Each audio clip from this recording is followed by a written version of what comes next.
Hello students. Today we'll discuss the topic that is the groundwater hydrology. This is the last topic in your course. So as you know that the study of subsurface flow is very important, as 30% of the world's freshwater resources, they exist in the form of groundwater under the surface. That's how the subsurface we know it. It's a critical input for the sustenance of life and vegetation in arid zone, especially if we talk about India. We have so much requirement of this groundwater source. UP में बहुत ज़्यादा है specifically. It's a significant source of water supply, if you see, and that is the reason that many branches and disciplines they do various studies, extensive studies, including geology, geophysics, geochemistry, agriculture, civil engineering, etc. So these all branches they study this groundwater. इस सब का use होता है groundwater में, if you see. Now forms of subsurface. So there are basically two zones, So one is the saturated zone and the other is the aeration zone. So this saturation zone is also known as the groundwater zone. यही है वो zone जिसमें groundwater हमको मिलता है. This is just the other zone, and this is the major important zone that we talk about. तो यहाँ पे जितने भी pores हैं, all the pores of the soil they are filled with water, 100% saturation. So 100% saturation की वजह से क्या होता है कि इसकी जो upper limit है वो एक water table होती है. इसके अंदर जो भी है सब कुछ fully covered with water है, right? Then above this zone and between the land surface we have the zone of aeration. इसमें जो water pores के अंदर होता है वो partially saturated होता है, not entirely, है ना. So that is the reason it's called the zone of aeration, क्योंकि इसके अंदर air presence होती है. Now soil water zone is the topmost zone, है ना. ये this is the zone near the major root bands of the vegetation. So vegetation की mostly जो roots हैं वो पानी यहाँ से लेती है. So it's important for the vegetation, trees and other plants, है ना. And इसी लेयर से पानी जो है evaporate होके बाहर जाता है ना. Evaporation भी इसी जोन से होता है mostly, evaporation या evapotranspiration that we say. जो ग्राउंड वाटर टेबल है जस्ट थोड़ा सा ऊपर का जो पोर्शन है बिल्कुल छोटा सा, है ना. ये जो पोर्शन है बिल्कुल छोटा सा, ये वाला पोर्शन, इसको बोलते हैं कैपिलरी फ्रिंज, है ना. तो वो जो कैपिलरी एक्शन होता है, just like we have in the capillary tubes we have the capillary action, उसकी वजह से इन पोर्स के अंदर पानी थोड़ा थोड़ा ऊपर चढ़ता है because of the capillary force action.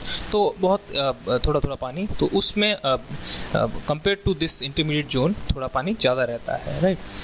So this is from the water table upwards to the limit of the capillary rise, जहाँ तक इसकी लिमिट है SW तक. इन दोनों के बीच के जोन को इंटरमीडिएट जोन कहते हैं.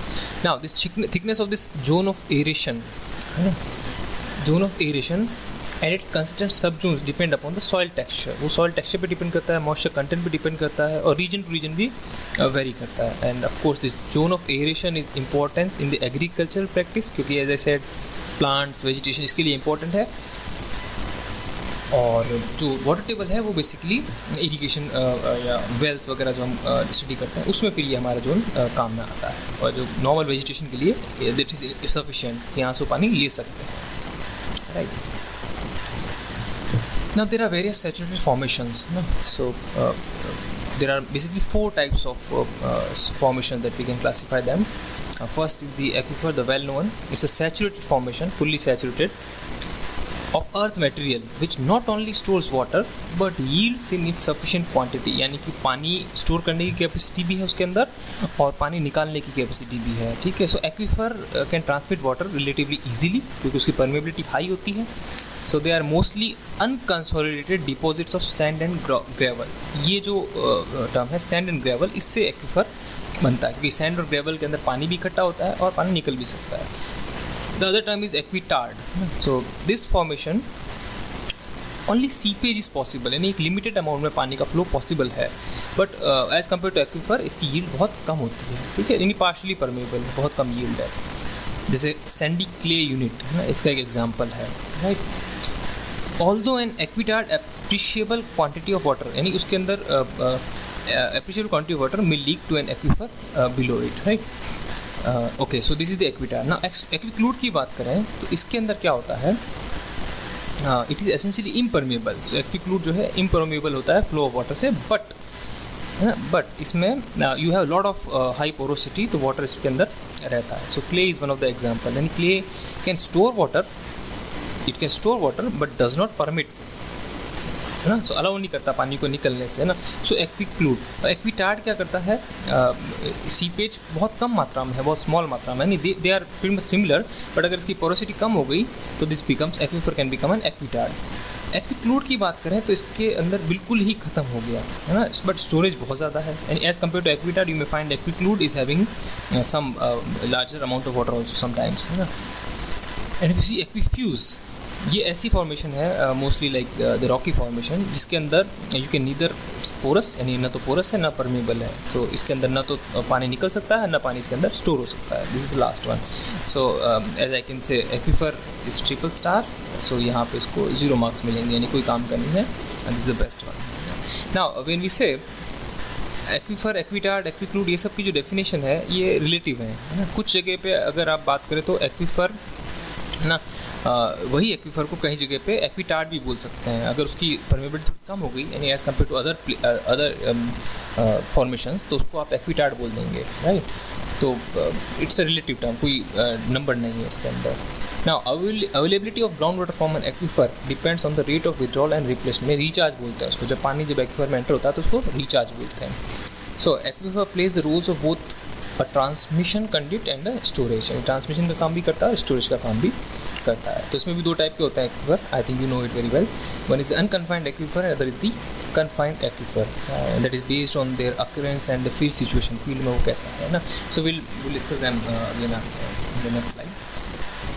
So in this figure you can see, so let's say this is a confining bed, है ना, this can be an as you say this can be an aquifuse, है ना, aquifuse specifically, or it can sometimes be aquiclude also, है ना, aquifuse और aquiclude। तो इन दोनों में क्या है कि पानी पास नहीं हो सकता। सो मान लीजिए 2 कन्फाइनिंग बेड हमने लगा दिए, तो इन दोनों के बीच में ये जो एरिया है this is called the confined aquifer, क्योंकि पानी उन दोनों के बीच में कन्फाइंड है। This is your ground surface, normal ground surface. ना ये जो एरिया है ये है अनकन्फाइंड एक्विफर, ये वाला एरिया। क्या हो रहा है, यहाँ पे एक नीचे कन्फाइनिंग बेड है बट ऊपर कोई कन्फाइनिंग बेड नहीं है, तो इसलिए इसको क्या बोलते हैं, ऊपर से अगर ये अनकन्फाइंड है तो इसको ओवरऑल हम अनकन्फाइंड एक्विफर बोलते हैं या वाटर टेबल एक्विफर बोलते हैं, क्योंकि इसके अंदर हमको वाटर टेबल दिखती है, इसके अंदर हमको फिजियोमेट्रिक लेवल दिखता है। यानी कि if I dig a well in unconfined aquifer, तो वेल के अंदर जो पानी होगा वो अनकन्फाइंड एक्विफर के वाटर लेवल के बराबर होगा। अगर मैं कन्फाइंड में उसको करता हूँ तो जो पानी होगा वो उसके फिजियोमेट्रिक लेवल के बराबर ऊपर जा सकता है, और कभी कभी वो फ्री फ्लोइंग भी हो सकता है ना। तो फ्री फ्लोइंग की वजह से उसको आर्टिशियन वॉल भी कहते हैं, है ना, आर्टिशियन वेल भी कहते हैं। ठीक है, सो इसका जो आर्टिशियन वर्ड आया था, it came from a place Artois, है ना, नॉर्थ फ्रांस में एक प्लेस है जहाँ पे इस तरह के वेल्स देखे गए थे, राइट, स्प्रिंग की फॉर्म में। Now this is the piezometric surface of the confined aquifer, right.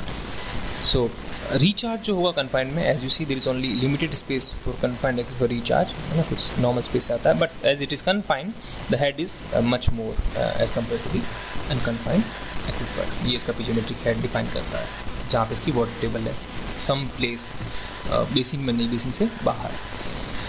Sometimes you can also have a leaky aquifer. तो लीकी एक्विफर क्या है, जैसे मान लीजिए कन्फाइंड एक्विफर है, ये अनकन्फाइंड एक्विफर है, और यहाँ पे जो फॉर्मेशन है वो आपकी एक्विटार्ड है, लेट्स से, है ना। सो एक्विटार्ड क्या करती है, सीपेज इज पॉसिबल, है ना, स्मॉल अमाउंट में, तो उसकी वजह से क्या होता है कि वो एक्विटार्ड की वजह से वो जो है लीक करता है पानी, तो उसको आप लीकी एक्विफर भी बोल सकते हैं, है ना। So this can also be a aquitard. तो उसमें ये confining aquifer can be also behave as a leaky aquifer, right?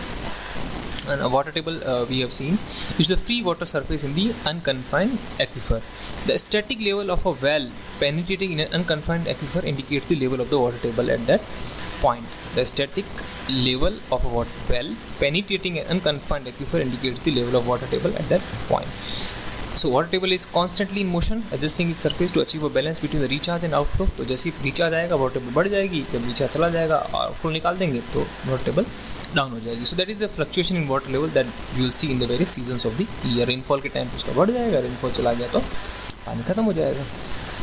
Heavy pumping की वजह से भी वाटर टेबल डाउन हो सकती है ना। So it usually it follows the topographic features of the surface. कभी कभी क्या होता है, you might have heard about the perched water table, है ना। तो जैसे in between this unconfined aquifer, this is the general water table, है ना। ये अनकन्फाइंड एक्वीफर की जनरल वाटर टेबल है। इसके बीच में कहीं पे ये इम्परवियस स्ट्रैटा बीच में छोटा सा आ गया, तो इसके अंदर एक लिमिटेड अमाउंट में पानी स्टोर रहता है, right. This is the perched water table बोलते हैं इसको, एक छोटे पार्ट में। अगर आपने वेल को यहाँ डिग किया तो यहाँ पे जब आप डिग करते हैं तो आपको पानी वेल में पानी यहाँ मिलेगा, but if you dig a well here you will find the water table here, but that is not a real water table, है ना। वो कम अमाउंट में पानी रहेगा इसके अंदर। तो sometimes people get confused about this water table कि actual water table से confuse होके वहाँ पे पहले खोद दिया, but ultimately कुछ ही टाइम में पानी वहाँ पे ख़त्म हो जाता है। so that is a case of first water table. Now effluent and influent वो क्या है, हम तो वाटर टेबल की बात करते हैं। जैसे ये वाटर टेबल है मेरी नॉर्मल ग्राउंड के अंदर, दिस इज अनकन्फाइंड एक्वीफर, और यहाँ से एक स्ट्रीम इस तरह से जा रही है ना। So we have a stream going on like in this fashion.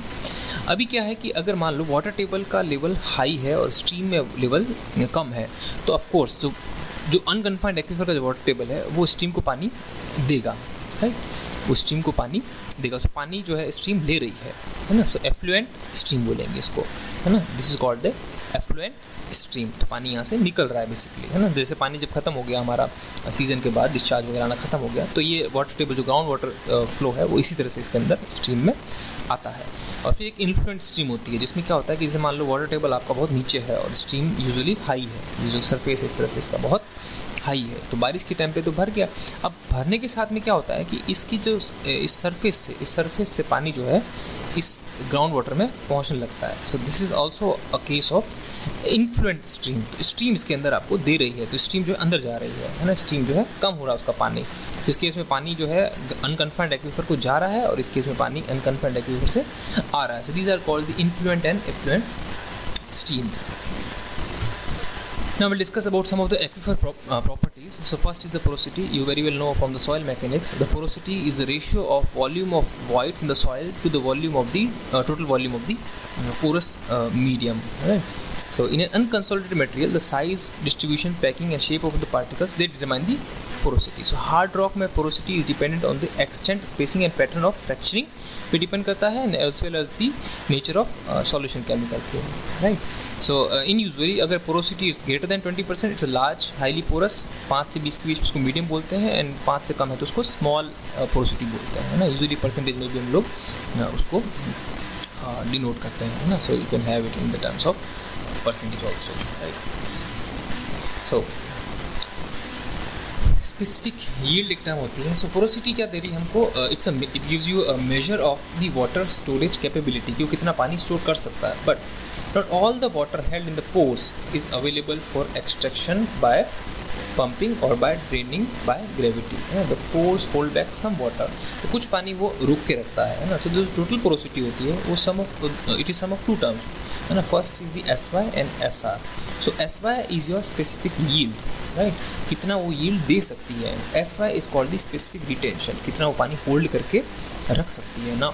कुछ फॉर्मेशन जो है वो अच्छा खासा पानी स्टोर करती है एज वेल एज वो एमिट करती है। जैसे for example clay, see highly porous, 45 to 55% porous है, बट यील्ड कितनी है, only 1 to 10%। Whereas if you see specifically the gravel, है ना। तो ग्रेवल का देखिए 30 से 40% उसकी पोरोसिटी है और 15 से 30% वो यील्ड भी देती है। So it's a very good for the aquifer, that's why this forms an aquifer, whereas this can be a case of aquitard, right.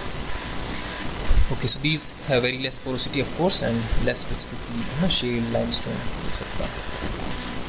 Now the very famous Darcy's law. So in 1856 Henry Darcy, he was a French hydraulic engineer. उसने कुछ experiment किए थे to propose a law relating the velocity of flowing. तो उसने क्या किया था, basically एक सॉइल का कॉलम लिया था, है ना। सॉइल के कॉलम में उसने सॉइल भरी और कुछ एक कांस्टेंट हेड यहाँ पे लगा के यहाँ से पानी को उसमें फ्लो करवाया था और यहाँ से पानी उसने निकाल लिया था एक बॉक्स में, है ना। So this was a simple experiment, है ना। You can also perform in your laboratory. तो उसने इससे कुछ रिलेशनशिप एस्टेब्लिश की। तो जो पानी की जो वेलोसिटी था, है ना, इसका कुछ एरिया ऑफ क्रॉस सेक्शन रहेगा, है ना। And of course K is what you want to find out ना। हेड आपको पता है कितना है, क्योंकि अगर लेंथ ऑफ कॉलम आपको पता है और ये H आपको पता है तो you know what is the head. So उसने फाइंड आउट किया कि जो v होता है, वेलोसिटी होता है किसी भी फॉर्मेशन के अंदर, जो वेलोसिटी ऑफ फ्लो होता है उसको आप एपरेंट वेलोसिटी भी बोलते हैं या फिर डिस्चार्ज वेलोसिटी भी बोलते हैं। तो रिमेंबर दैट एपरेंट और डिस्चार्ज ना, ये वेलोसिटी जो बात करते हैं डार्सी लॉ में, ये वेलोसिटी यूज होती है। This is equals to k times the slope, है ना, k times the slope. k को माना गया है it's a hydraulic conductivity, coefficient of permeability या hydraulic conductivity, it's a constant term, ये एक फॉर्मेशन का कांस्टेंट है।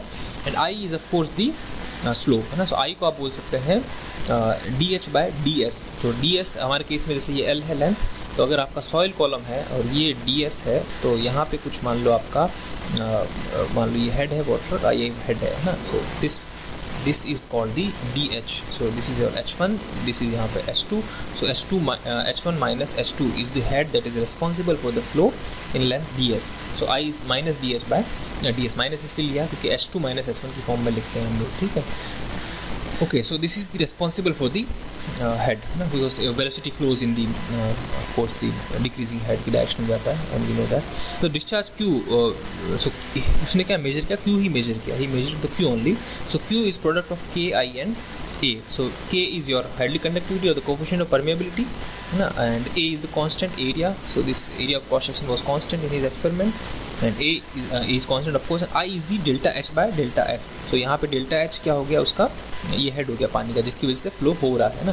सो यहाँ पे जो हेड है नॉट दिस वन ना, जहाँ पे पाइप लगा है, पाइप से ऊपर पानी को कितना हेड मिला है ना, you can see it here. तो मान लीजिए पाइप यहाँ से जा रहा है और यहाँ पे उसने हेड डेवलप किया है, so this is called the delta H. और यहाँ पे आपका सॉइल कॉलम रहेगा और यहाँ से पानी फ्लो होकर आ रहा है। सो ये सॉइल मटेरियल हो गया आपका, और इस हेड की वजह से इस सॉइल में फ्लो हो रहा है। तो सिंपल एक्सपेरिमेंट। तो delta is a drop in the hydraulic grade line in the length delta S. अच्छा, HGL की फॉर्म में भी आप उसमें बात कर सकते हैं। जैसे मान लो ये आपका ग्राउंड सरफेस, कन्फाइंड केस में you can see it's and also है पिजियोमेट्रिक हेड भी हो सकता है इसको। Now Reynolds number we all know very well, na? So Reynolds was a scientist. He gave the Reynolds number for the laminar and turbulent flow, and of course this Darcy's law is valid mostly for the laminar flows only, ना?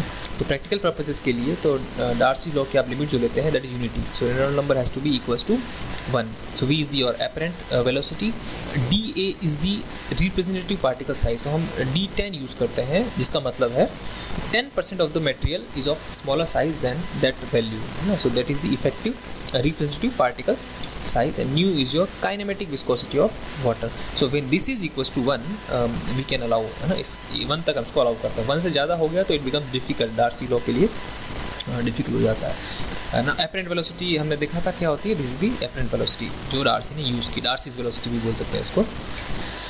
Now that is not the actual velocity, क्योंकि अब अगर बात करें तो अगर ये cross section है तो यहाँ पे हमारे पास पोर्स रहते हैं, राइट। तो पानी जो है वो पोर्स में से होके फ्लो करता है, राइट। सो जो एक्चुअल एरिया है वो पोर्स पे डिपेंड करता है। So actual area will be very less as compare to, अगर बात करें actual area for the flow of the water will be less.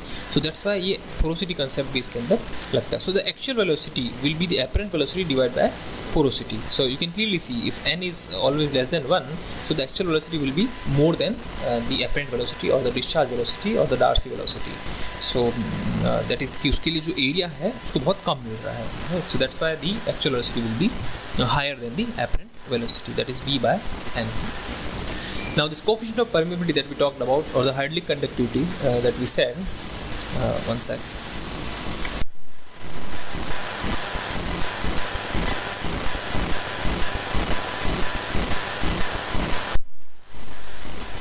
Yeah, so I was saying the hydraulic conductivity, it reflects the combined effects of the porous medium and fluid properties, है ना। ये दोनों आता है, medium का भी effect आता है और फ्लूइड का भी इफेक्ट आता है। सो ओवरऑल हेजन-पॉसली के रिलेशनशिप से एक फॉर्मूला निकाला गया था, that is K is equals to CDM square gamma over mu, है ना। सो C is of course a shape factor which depends on the medium size of porosity, packing, shape of grain size distribution. So medium पे depend करता है C.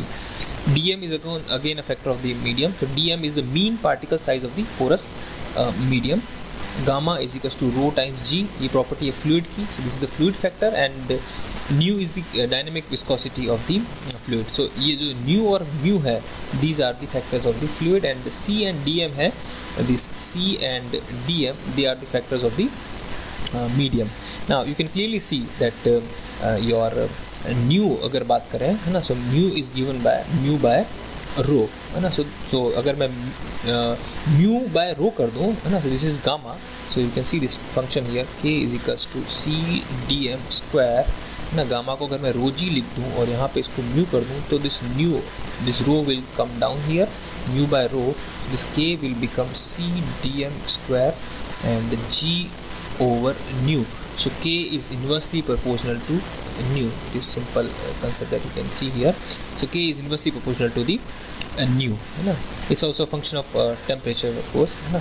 So उसको आप convert भी कर सकते हैं. अगर आपने किसी एक given temperature पे निकाला है, तो आप उसको nu t by nu s करके उस particular temperature पे निकाल सकते हैं. Of course we are talking about the water, तो water के लिए आप easily कर सकते हैं.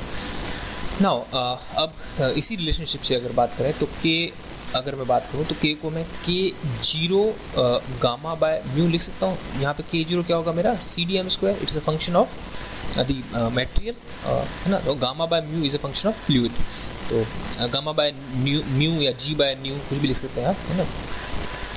Now this k0 is called the specific और intrinsic permeability, it is function of the medium only, right. As I said, इसकी डायमेंशन जो होती है वो होती है एल स्क्वायर, और यूनिट होती है उसकी सेंटीमीटर स्क्वायर, मीटर स्क्वायर या डार्सी, ये याद रखना आप. क्योंकि 1 Darcy is equals to 9.87 into 10⁻13 metre square. तो यूजुअली एग्जाम्स वगैरह में इस यूनिट में आंसर क्वेश्चन में डेटा इस तरह से दे देते हैं. सो 1 Darcy is equals to 9.87 into 10⁻13 meter square. Need to remember that, है ना. और this is the unit of k0. और ओवरऑल k की जो यूनिट होती है वो वेलोसिटी की यूनिट होती है. As you can see the v was equals to k into I, and I has no unit, so k has a unit of velocity. So metre per second या centimetre per second, whatever you choose, है ना, उसको convert कर सकते हैं आप per day पर second में. So that was about the coefficient of permeability. फिर एक टर्म आती है transmittivity.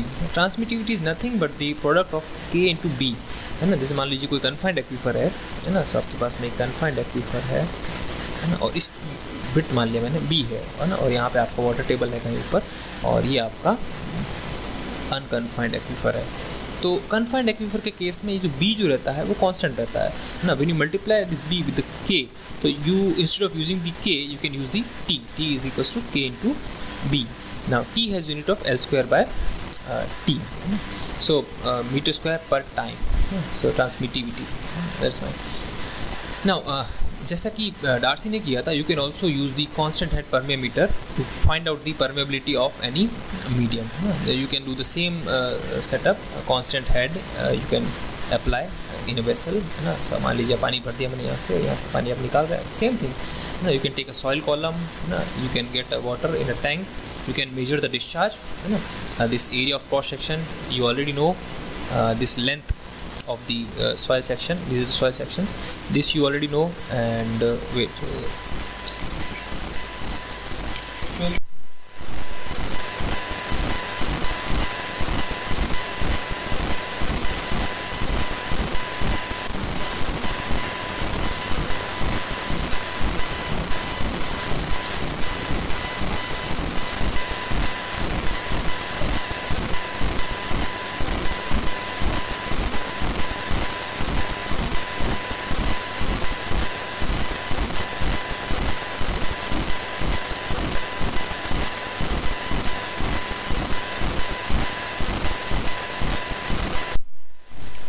so I was saying, so this we have the head available to us. This is, let's say, delta H. So this delta H divided by this L will act as your head, क्योंकि इसी head की वजह से इस column में पानी flow हो रहा है ना. And so this discharge you can measure. So you have the discharge value, you have the area value, है ना, because Q was equals to KIA. Now this K is what you want to find out. I is nothing but delta H by delta L, and A you know the cross sectional area. So using this Q value you can find the K. Sometimes falling head permeameter भी हम लोग use करते हैं ना. So these are some of the tests which you can use to find out the transmissivity. Now stratification की बात करते हैं. Sometimes just like we have in the electronics, electrical, we have the current flowing in circuits, है ना. तो series में आपने resistance लगाया या पैरेलल में रेजिस्टेंस लगाया, इसमें भी इस तरह का कंसेप्ट काम में आता है. तो let's say you have some impervious layers in confined aquifer and उसमें अलग अलग लेयर्स है. मान लिया ये K1 लेयर, इसकी परमिटिविटी K1 है, जिसकी विड्थ जो डेप्थ है B1 है, फिर K2 B2, KI BI, KN BN, इस तरह के आपके पास में फॉर्मेशन है.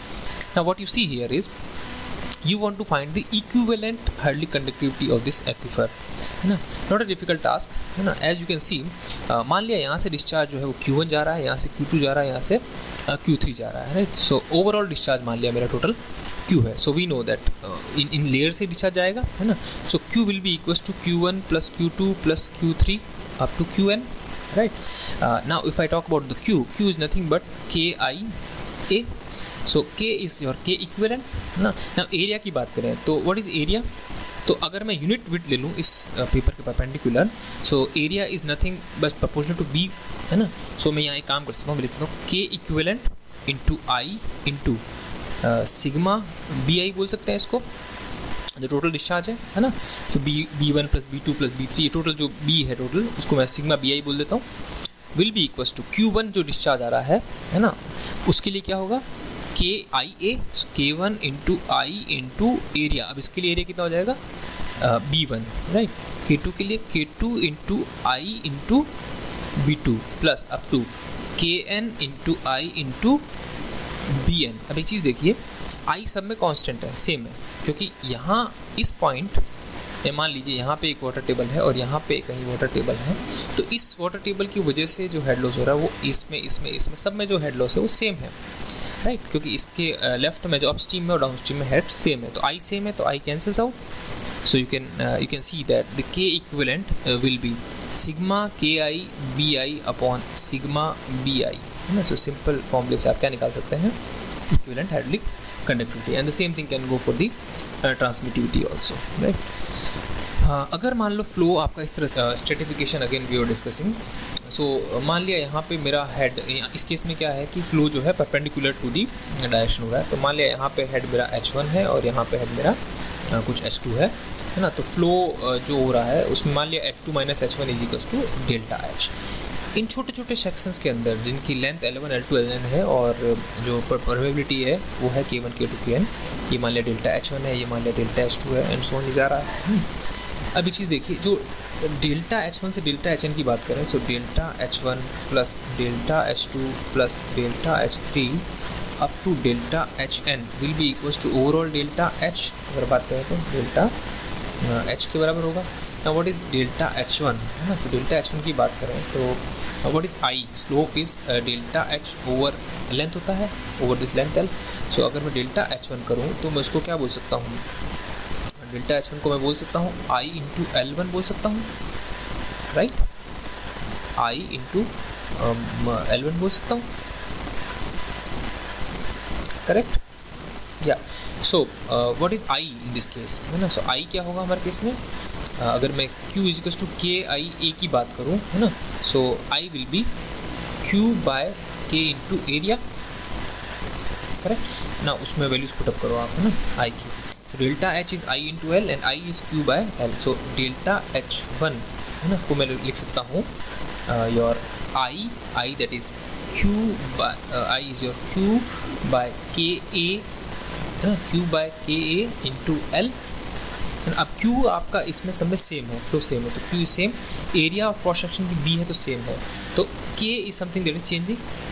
सो क्या इक्वेशन मेरी L1 by K1 फर्स्ट के लिए plus L2 by K2 plus up to Ln by Kn will be equals to total length L by K equivalent. तो यहाँ से मुझे क्या मिल जाएगा, K equivalent will be the total L is of course summation L. So K equivalent will be summation Li over summation Li over Ki.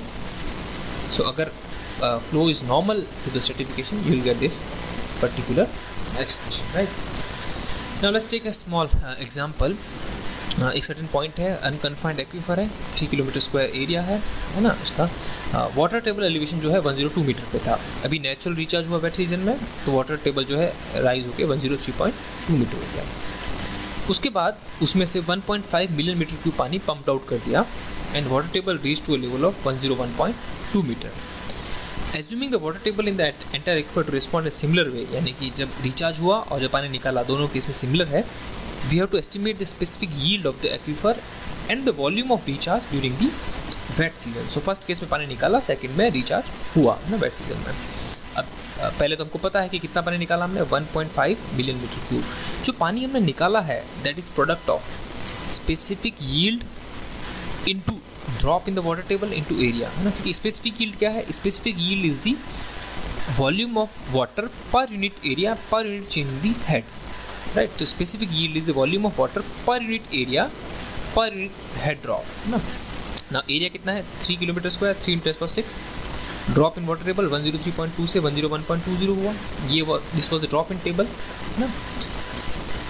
Okay, सो 101.2 है ना, 103.2 आया था, उसके बाद 1.5 मिलियन मीटर क्यूब निकाला तो 101.2। SY जो हमको निकालना है, इक्वेशन को आप सिंपली सॉल्व करेंगे, यू विल गेट SY = 0.25। अभी कुछ रिचार्ज हुआ था जिसकी वजह से जो वाटर टेबल था वो 102 से 103.2 हुआ, तो 103.2 से 102 हुआ, तो चेंज इन हेड हुआ मेरा ये delta H। This was the same as area.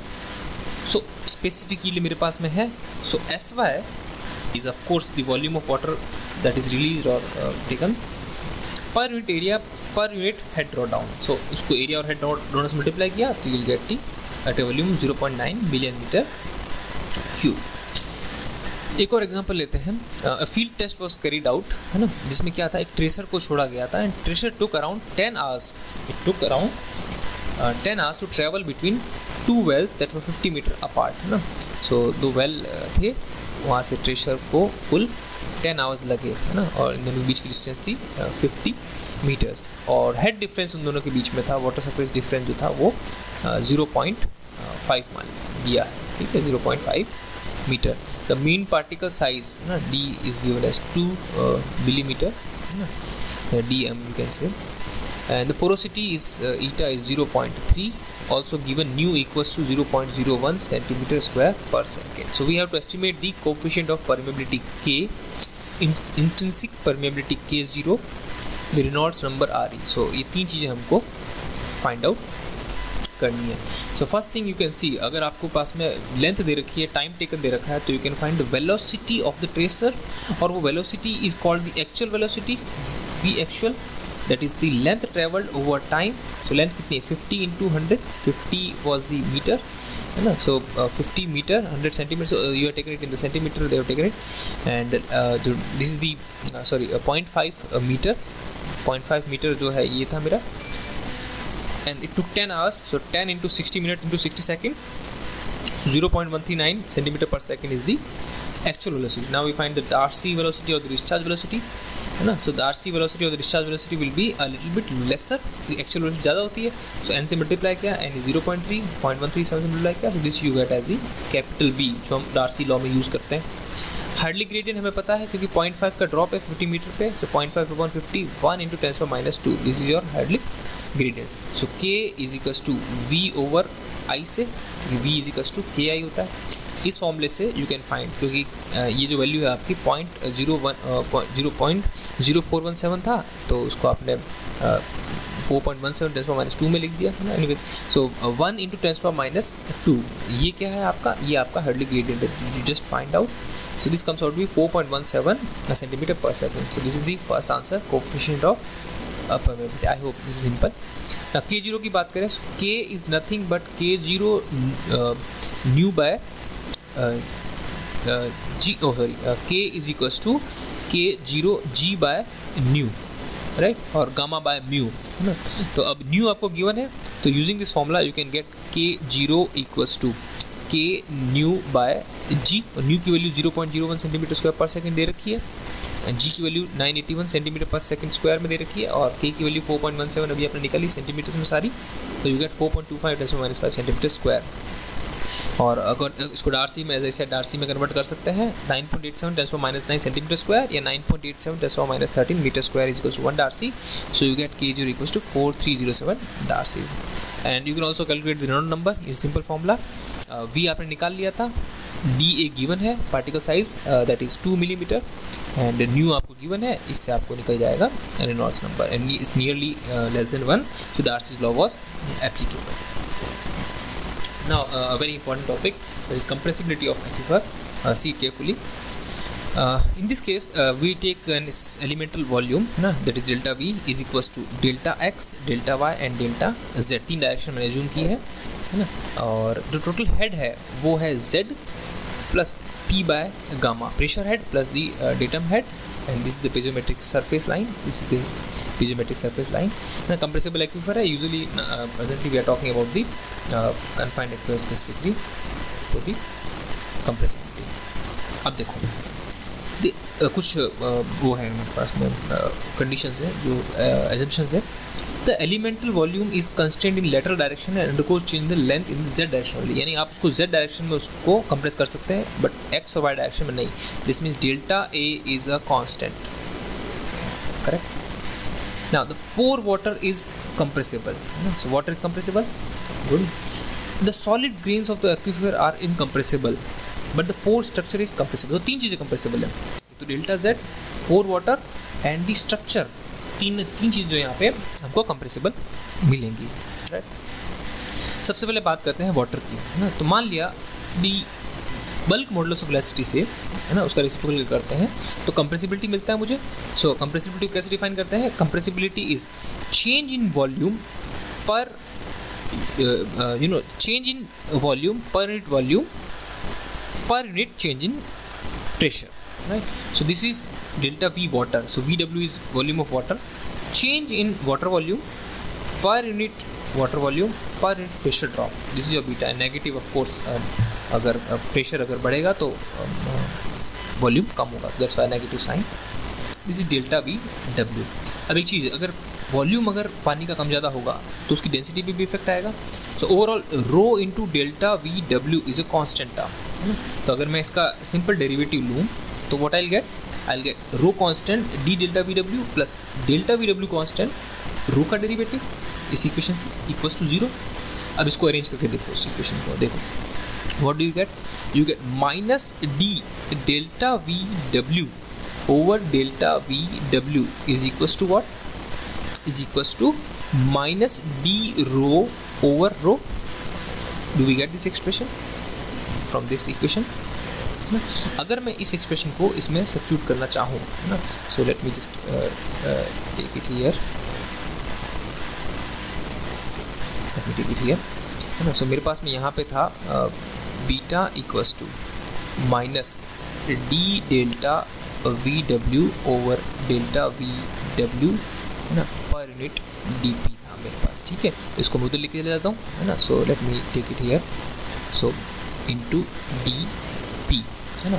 Now this is minus of this term, और ये टर्म किसके बराबर है? Minus D rho over rho के बराबर है. तो beta D P equals to what? Minus D rho over rho. Correct. तो यहाँ से डी रो क्या आएगा मेरा, है ना, डी रो, है ना. This was also negative sign of course, है ना. So this both were negative sign, तो ये कट के प्लस हो जाएगा मेरा. माइनस मैंने ऑलरेडी कंसिडर कर लिया है.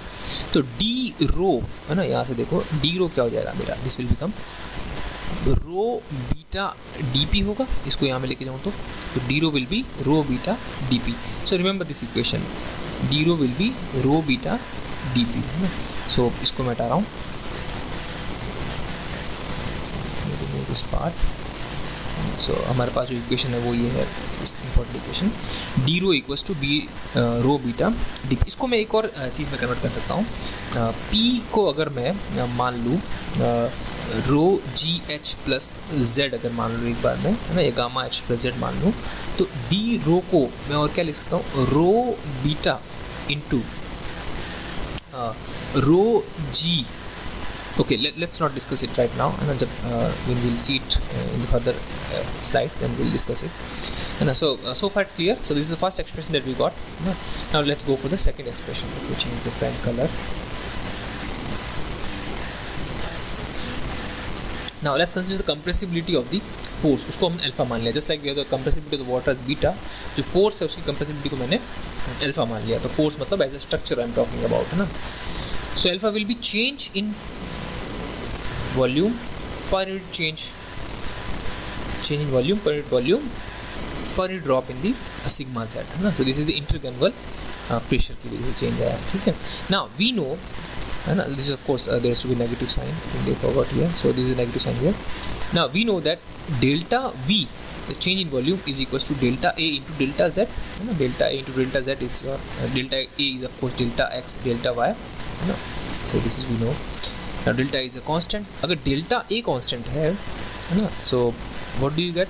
अगर डेल्टा V की बात करें तो अगर डेल्टा V का जो चेंज है वो ओनली डेल्टा Z की वजह से है, तो we can remove this delta V and just keep the delta Z part. So this we can do. So alpha will be minus d delta Z over delta Z instead of delta V over d sigma Z. Now this sigma Z, अगर total pressure की बात करें, that is the actual pressure plus the intergranular pressure, जो ऊपर से overburden, ऊपर से जो प्रेशर आ रहा है, प्लस इंटरग्रेनुलर जो प्रेशर है, उन दोनों को ऐड कर देंगे, that is equals to the total pressure and that remains a constant. तो इस कंडीशन से मुझे क्या मिलता है? If this two equations have a constant term, this means dP is equals to minus d sigma z इन दोनों equation से. अब d सिग्मा z को यहाँ सब्स्टिट्यूट कर दो, है ना. I am doing it here, let's say. So alpha comes out to be minus d delta z over delta z into d sigma z and minus minus goes away. So इससे मुझे d delta z क्या मिला? d delta z equals to alpha delta z into dp. Am I right? Alpha delta z into dp. So this is what I get. Let's consider this as expression 2, right?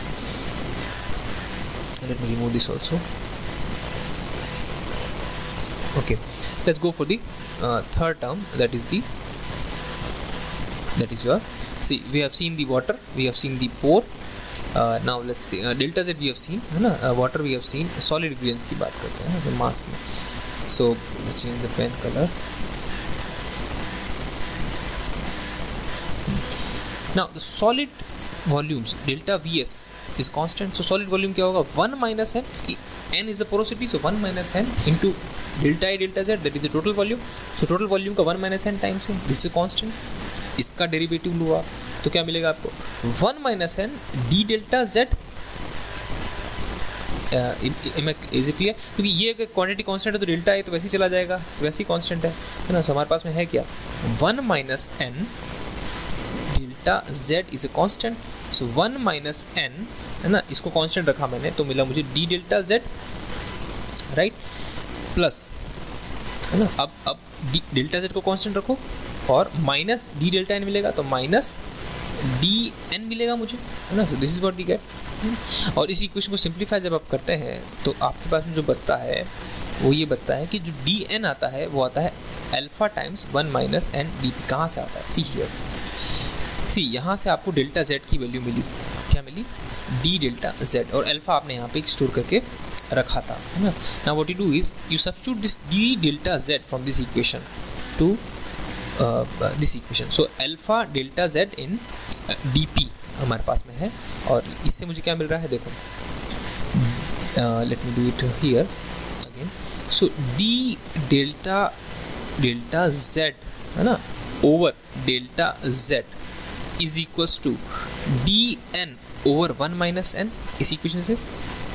और ये जो term है d delta z by delta z, है ना, d delta z by delta z equals to alpha dp. यहाँ से you can see it, alpha dp. So if I put it here, so let me do it somewhere here. So alpha dp equals to d delta z by delta z, that is equals to dn over 1 minus n. This gives me dn equals to 1 minus n alpha dp. dn equals to alpha into 1 minus n dp. This is again an important equation. So this and this are three important equations. So the mass of water in the volume of delta V, delta m is equals to density, porosity into volume. So volume into porosity is the volume of the water into rho किया तो mass मिल गया. Now if you differentiate this equation, let me remove some of the parts here. If you differentiate this equation, let's differentiate this equation. So there will be three differentials, है ना? So let me do it somewhere on the top here.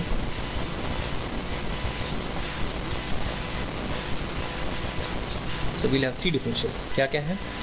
इसमें तीन differential आएंगे, है ना? Let me change the pen tool also to red color. हाँ, so क्या होगा मेरे पास में d delta m, this will be equals to what? पहले let's take the delta a delta z, है ना? So delta a तो वैसे ही constant है, right? So delta a delta z is actually delta v. So let's do one thing. First keep this delta a and delta z also a constant, है ना? इसके साथ में we can also take the n as a constant. तो बचा क्या? रो बचा. n is also constant, है ना? So delta a delta z n और डेरिवेटिव किसका आया? रो का. So we have d rho first derivative, right? ये सब टर्म कांस्टेंट रखी मैंने. प्लस अभी क्या करते हैं, डेल्टा ए डेल्टा जेड तो कांस्टेंट है ही, अभी रो को कांस्टेंट रखो तो मुझे क्या मिलेगा? D N. तो यहाँ पे डी एन का डेरिवेटिव आ गया, तो ये सब टर्म्स क्या हो गई? कांस्टेंट हो गई. तीसरी टर्म, इसमें क्या करना है मेरे को? रो और एन को कांस्टेंट रखा और D delta A delta Z कर दिया मैंने. तीन टर्म्स आ गई. अब एक चीज़ देखो, delta A delta Z equals to delta V, तो उन्होंने डेल्टा वी को बाहर निकाल दिया. एन डी रो, फिर से वही delta A delta Z common निकाल दिया, रो डी एन, फिर रो एन कांस्टेंट है और डी एन. अब इसमें से अगर डेल्टा वी बाहर निकालूंगा मैं, तो एक चीज़ देखो, मेरे पास में यहाँ पे जो टर्म बचेगी वो बचेगी डी डेल्टा ए तो वैसे ही बाहर आ जाएगा, है ना? सो इसको बाहर ले लेता हूँ, तो यहाँ से डेल्टा जेड बचेगा. तो रो एन के साथ में यहाँ पे डेल्टा ए बाहर आ गया. डेल्टा वी से जब मैं डिवाइड करूँगा तो ये delta we will be delta A into delta Z. These two cancels out and this becomes only delta Z जो मेरे पास में यहाँ पे मिल रहा है. तो बेसिकली मैंने टोटल डिफरेंशियल्स का कर दिया. Now if you take the rho outside, है ना, रो को मैंने लिया और डेल्टा वी को यहाँ लिया है, तो this become D delta M over rho delta V is equals to N D rho over rho plus D N rho बाहर आ गया, एन था यहाँ पे, रो में यहाँ लेके आ गया D delta Z by Z. Now consider this an important equation. इसको हम आगे लेके जाते हैं नेक्स्ट स्लाइड में. सो अब एक एक टर्म्स को देखते हैं ना, तो इसमें इक्वेशन में क्या क्या हम सब्स्टिट्यूट कर सकते हैं. ठीक है, so let's see. D rho over rho की बात करते हैं सबसे पहले. तो यहाँ से डी रो ओवर रो क्या है मेरा? Beta D P. यहाँ पे आ गया मेरा beta D P with N N. अभी डी एन की बात करते हैं. तो D N is alpha into 1 minus N D P, alpha into 1 minus N D P. फिर है मेरे पास में N D delta Z by delta Z. मैंने बोला था इंपॉर्टेंट है ये भी. See here, N D delta Z by delta Z. So d delta z by delta z becomes alpha dp. This becomes alpha dp. n तो उसमें था ही. तीनों टर्म्स मैंने यहाँ पे सब्स्टिट्यूट कर दी. फिर से देख लो एक बार. n d रो बाय रो था, तो d रो बाय रो यहाँ से आया beta dp. dn is nothing but alpha 1 minus n dp, alpha 1 minus n dp. d delta z by delta z वो मैंने यहाँ से लिया, that is alpha dp. इसको आप अर्थमेटिक कैलकुलेशन करेंगे तो you get n beta plus alpha into dp. Okay, so this d delta m by rho delta v and change in the mass per unit volume per unit density is equals to n beta plus alpha into dp. Now अगर मैं बात करूँ तो p को अगर मैं रो G H में convert कर दूँ या गामा जी में कन्वर्ट कर दूँ, तो आप यहाँ से देख सकते हैं कि n beta plus alpha into, अगर मैं इसको गामा जी कर दूँ तो इसको gamma H, sorry rho G H या गामा एच में कन्वर्ट दूँ तो this become gamma D H. So this becomes gamma N beta plus alpha into D H. सो इसमें ये जो टर्म आ रही है इसको ध्यान से देखो आप. This is D delta M over rho delta V equals to gamma N beta plus alpha into D H, है ना. अब मैं काम करता हूँ, मैं डेल्टा वी को भी उधर लेके चले जाता हूँ. ठीक है, तो इक्वेशन क्या बन गई मेरी, डी डेल्टा एम, और रो के बदले लेके चले जाते हैं हम, है ना. Yeah, let's keep the row here only. See what we do again. D delta m over rho मैं बोल सकता हूँ इसको, है ना, equals to gamma n beta plus alpha dh dv. अब याद है स्पेसिफिक स्टोरेज की हमने बात की थी. So that is the change in the volume of water per unit volume of the aquifer पर unit head down. This is the change in the volume of water per unit volume per unit head down, that is equals to specific storage. So this is the term for the specific storage. So this is called the SS, the specific storage, है ना. This justifies. So the specific storage is gamma n beta plus alpha, right? These are the properties of the aquifer and the fluid. This is a specific storage, है ना. So specific storage को आप अगर aquifer thickness known है तो storage coefficient में भी convert कर सकते हैं by multiplying it with the overall thickness. B से आप मल्टीप्लाई कर देंगे, that becomes the storage coefficient, है ना. सो टोटल हेड लॉस उसके अंदर नहीं होगा, दिस इज टोटल लेंथ के लिए. नाउ इसको स्टोरेटिविटी भी बोलते हैं स्टोरेज कोफिशिएंट को. तो दोनों में डिफरेंस है. Specific storage the change in the volume of water released from storage from a unit volume of aquifer due to unit decrease in the piezometric head. और स्टोरेज कोफिशिएंट की बात करें, it is the volume of water released by column of confined aquifer of unit cross sectional area under unit decrease in the piezometric head. You can see once we have multiplied by b, this becomes the unit cross sectional area instead of unit volume. So this s and t, they are called the formation constants, right? Now let's see some of the governing equation for the confined groundwater flow. This is the famous continuity equation. We know this equation. यहाँ पे delta v terms missing है. So अगर delta v एक element है तो u v and w are the flows that are going inside. So this rho u is the mass of the water. So देख लीजिए आप, you can easily see it. Meter per second is the unit of the velocity into density meter cube per second. Then your density is the kg per meter cube, and when you multiply with the meter cube you get the kg. So mass flux rate है ये, mass per unit time. So rho delta m. So this you can do it with the cube easily. You can get this equation for any structure in the x direction, in the y direction, in the z direction. So this is how you get the continuity equation for any control volume. So elementary equation है ये. So now what we know. Yeah. So what do we know? This delta. So यहाँ पे मैं delta v यहाँ रख लेता हूँ, इसको हटा देता हूँ मैं. Now this equation del delta m over v delta t, यहाँ पे मैं delta v भी यहाँ रख देता हूँ मैं, is equals to, ये एक इक्वेशन है कंटिन्यूटी इक्वेशन से. और थोड़े टाइम पहले प्रूव किया था कि this D delta M over delta V is equals to rho S S D H. Rho of course यहाँ आ जाएगा, rho S S into D H. अभी डेल्टा टी आ गया तो दोनों में डेल्टा टी आ जाएगा, ठीक है. So this is the left hand side. So change in mass delta V delta T is equals to S S rho delta H. This specific storage के साथ में आ गया. नाउ अब u की बात करते हैं. सो डार्सी लॉ से we know that u is equals to minus K del H by del X, v is minus K del H by del Y, and w equals to minus K del H by del Z in their respective direction. k is the permeability. Now here we have assumed it to be isotropic, है ना. So that's why we assume a simple constant k. And h को हमने p by gamma plus z यहाँ पे माना है. अब अगर मुझे निकालना है ये वाली टर्म मान लें, del u over del X ना, del of rho u over del X. तो ये दो टर्म्स में डिवाइड होगा, rho constant del U by del X plus U constant del rho by del X. Now this rho del U by del X को क्या लिख सकता हूँ मैं, rho is constant, del U by del X इस equation से क्या आएगा, minus K into del square H by del X square. होगा या नहीं होगा, थिंक सिंपल है. See rho del by del X of minus K del H by del X, this becomes minus K rho del square H by del X square होगा, correct. So this is done, simple. Let me rub it again. All right. So this you got. Second term की बात करते हैं ना. So u is minus k del h by del x. Now see carefully. This del rho by del x की बात करते हैं, है ना. So this del x is fine. Now del rho को del h में convert करना है मुझे, ठीक है. यहाँ से देखो आप. d rho is equals to rho beta dp, है ना.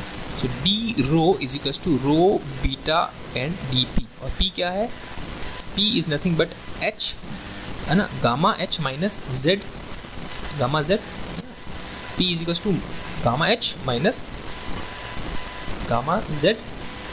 सो P इज इक्वल टू, है ना, so you can see P is equal to gamma H minus gamma Z, है ना.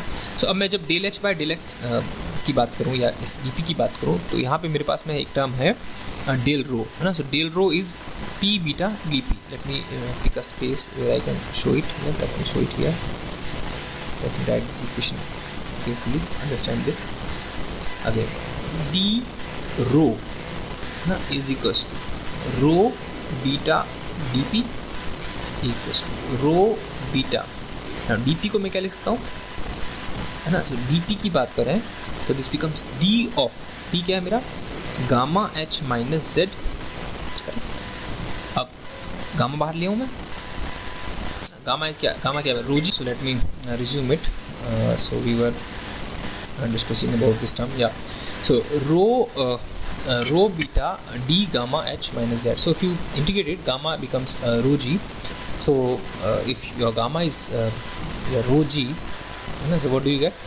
Rho square beta d. G also comes here. If gamma is constant, rho g comes here. dh. Now this dh term, dz term, this will remain here. H minus z. Let me keep it here only. H minus z. So rho g square beta and d into h minus z. Now if you use this term here in this place, in this equation, what do you get? U. Del by del x is there, so d rho or del rho, this becomes rho square z beta and d of this term, and of course this u term is your minus k del h by del x. So if you combine them, this becomes let me get this first. So if you combine them, this u comes minus k del h by del x, okay, with the product of this del rho by del x. So this del rho I am putting here first. This is rho square g beta. Let me put a d only. Let me put a d only. H minus z over dx. See here, rho square g beta and k. Rho square g beta and k. They are here. Okay, so these all terms. Rho square g beta and k. They are all here. Del h by del x term is already here. Now this I can convert to del only. So del h by del x. Now z does not change with x. So this only becomes del h by del x. So overall they become the square of the del h by del x. So this equation clear to you? Right? How we got this equation? The same thing goes with the y. In the y also. This goes in the same fashion. Minus k rho del square h by del y square minus k rho square beta g del h by del y whole square. If you go for the third term, you see it carefully. This part is same, but when you had this dh minus z, right? So at the end you will have dh by dz minus dz by dz. So this becomes minus 1. Now when this minus 1 is combined by dh by dz, there is an extra term dh by dz. Is it clear? Is it clear or not? Let me put it here again. This term is fixed, so everything you are getting out. Outside there was minus k del h by del z term because of the w. In the end you had d of h minus z over dz. So this becomes dh by dz. Outside there is dh by dz. This becomes dh by dz whole square, and inside this becomes minus 1, and this dh by dz becomes del h by del z. Right? So you get this expression. Now you combine everything. So all these terms, of course, with the negative sign. So this negative sign basically goes away. This becomes this second order terms, second degree terms. Del square h by del x square, del square h by del y square, and del square h by del z square. They come from the first term here with the coefficient k into rho. Then we have the square terms here from this expression 1, 2, and 3. And they all are having a coefficient of k rho square beta g. Minus del h by del z is an extra term. That is an extra term here. Of course, it has to be inside this bracket k rho square and beta g. So they have missed it here. This has to be inside the bracket. Then rho ss into del h by del t. Now all these terms, they are small. What they're saying is all these terms are small, so you can neglect them, right? And this del h by del z also, let's say if we neglect it, so what are the terms that are remaining? Del square h by del x square plus del square h by del y square plus del square h by del z square equals to ss, rho gets cancelled, ss by k del h by del t. So finally we get only these equations, right? Now this you can write as the Laplacian del square h by del x square, del square h by del y square, del square h by del, so del square of h. This becomes s by t, so this k if you write as the kb equals to t, and this ss into b becomes your s. We have seen in the previous slides. So your ss is the specific storage and s is the storage coefficient. So instead of ss into b, if you do this specific storage multiplied by the confined aquifer thickness becomes your storage coefficient, and kb becomes t. So you can simply modify this equation to this general equation. This is an isotropic confined equation for isotropic confined aquifer. For the steady state, this time term goes away, so we only get del square h equals to 0. Yeah, so we'll start again now with the confined groundwater flow between two water bodies. So let's say we have a confined aquifer having a thickness b, and here we have upstream water body and this is a downstream water body. So we had seen the differential equation that was del square h equals to 0, or in other terms del square h by del x square plus del square h by del y square plus del square h by del z square, and that was equals to 0.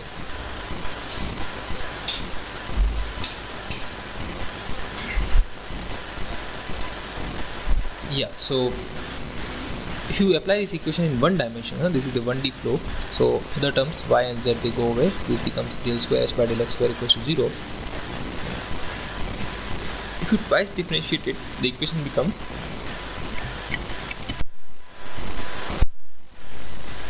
h equals to c1x plus c2, right? It's a simple linear differentiation, not a difficult task. So let's say at x equals to 0 we have head h0, so this is your head h0 as shown by this line here, and this is h1 here at x equals to l. Now when you put x equals to 0 and h equals to h0, what will you get? You definitely get c2 equals to h0, and this has been placed here. So this is c1x plus h0. Now at x equals to l, if you put h equals to h1, you can get the value of c1. c1 is this one minus h0 minus h1 upon h. This is simple arithmetical relation. So instead of c1 you can put this value, so you will get h equals to h0 minus h1 over l into x. So this expression you can get for the profile for the hydraulic gradient. So this is the profile of this case, h0 minus some slope into x. Now we know that the discharge is equals to KIA. So if you talk about the unit width of the aquifer along perpendicular to this paper, so Q equals to minus KAI. So A will be proportional to B, and then of course the perpendicular width here. So this is 1 unit we are talking about. So this area will become B, so minus KB. Then we have in the product we have the slope, this is dh by dx. You can see from here that dh by ds is nothing but equals to c1. You place the value of c1 here, you get minus kb into minus h0 minus h1 by l. So this is an important equation. The discharge in this aquifer is equals to h0 minus h1 over l multiplied by kb, which is the transmittivity of course. So this equation you can. Now for an unconfined flow, Dupuit made some assumptions. For the confined flow it was easy, flow was parallel, but for the unconfined flow some assumptions were made.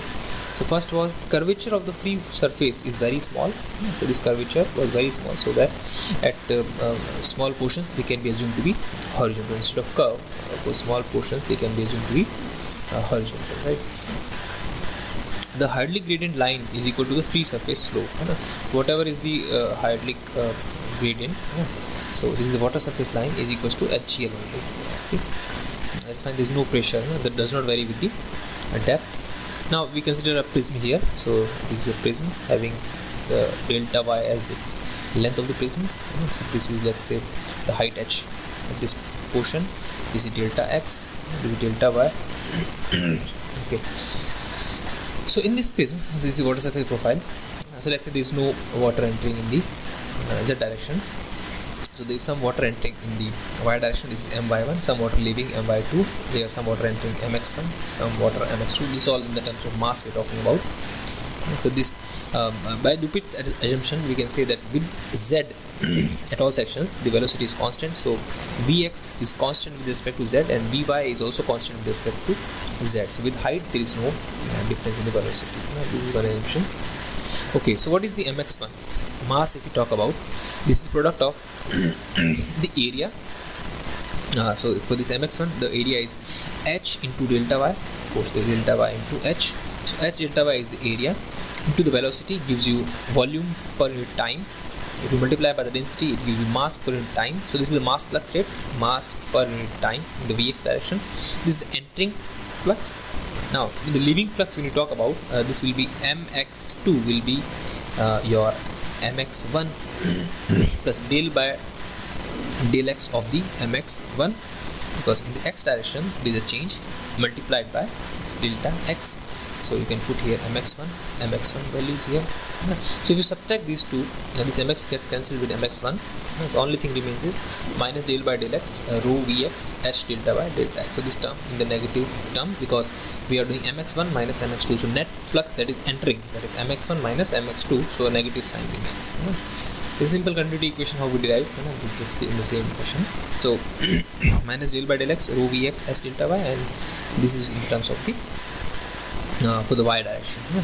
Now the net inflow and outflow is 0. There is no recharge. So this net inflow in the x direction, net inflow in the y direction should be 0. Add these two terms, you get del by del x vx h vy. Because this rho goes away, this rho basically goes away, and this delta x delta y and this delta x delta y, they also appear here. You can see it here.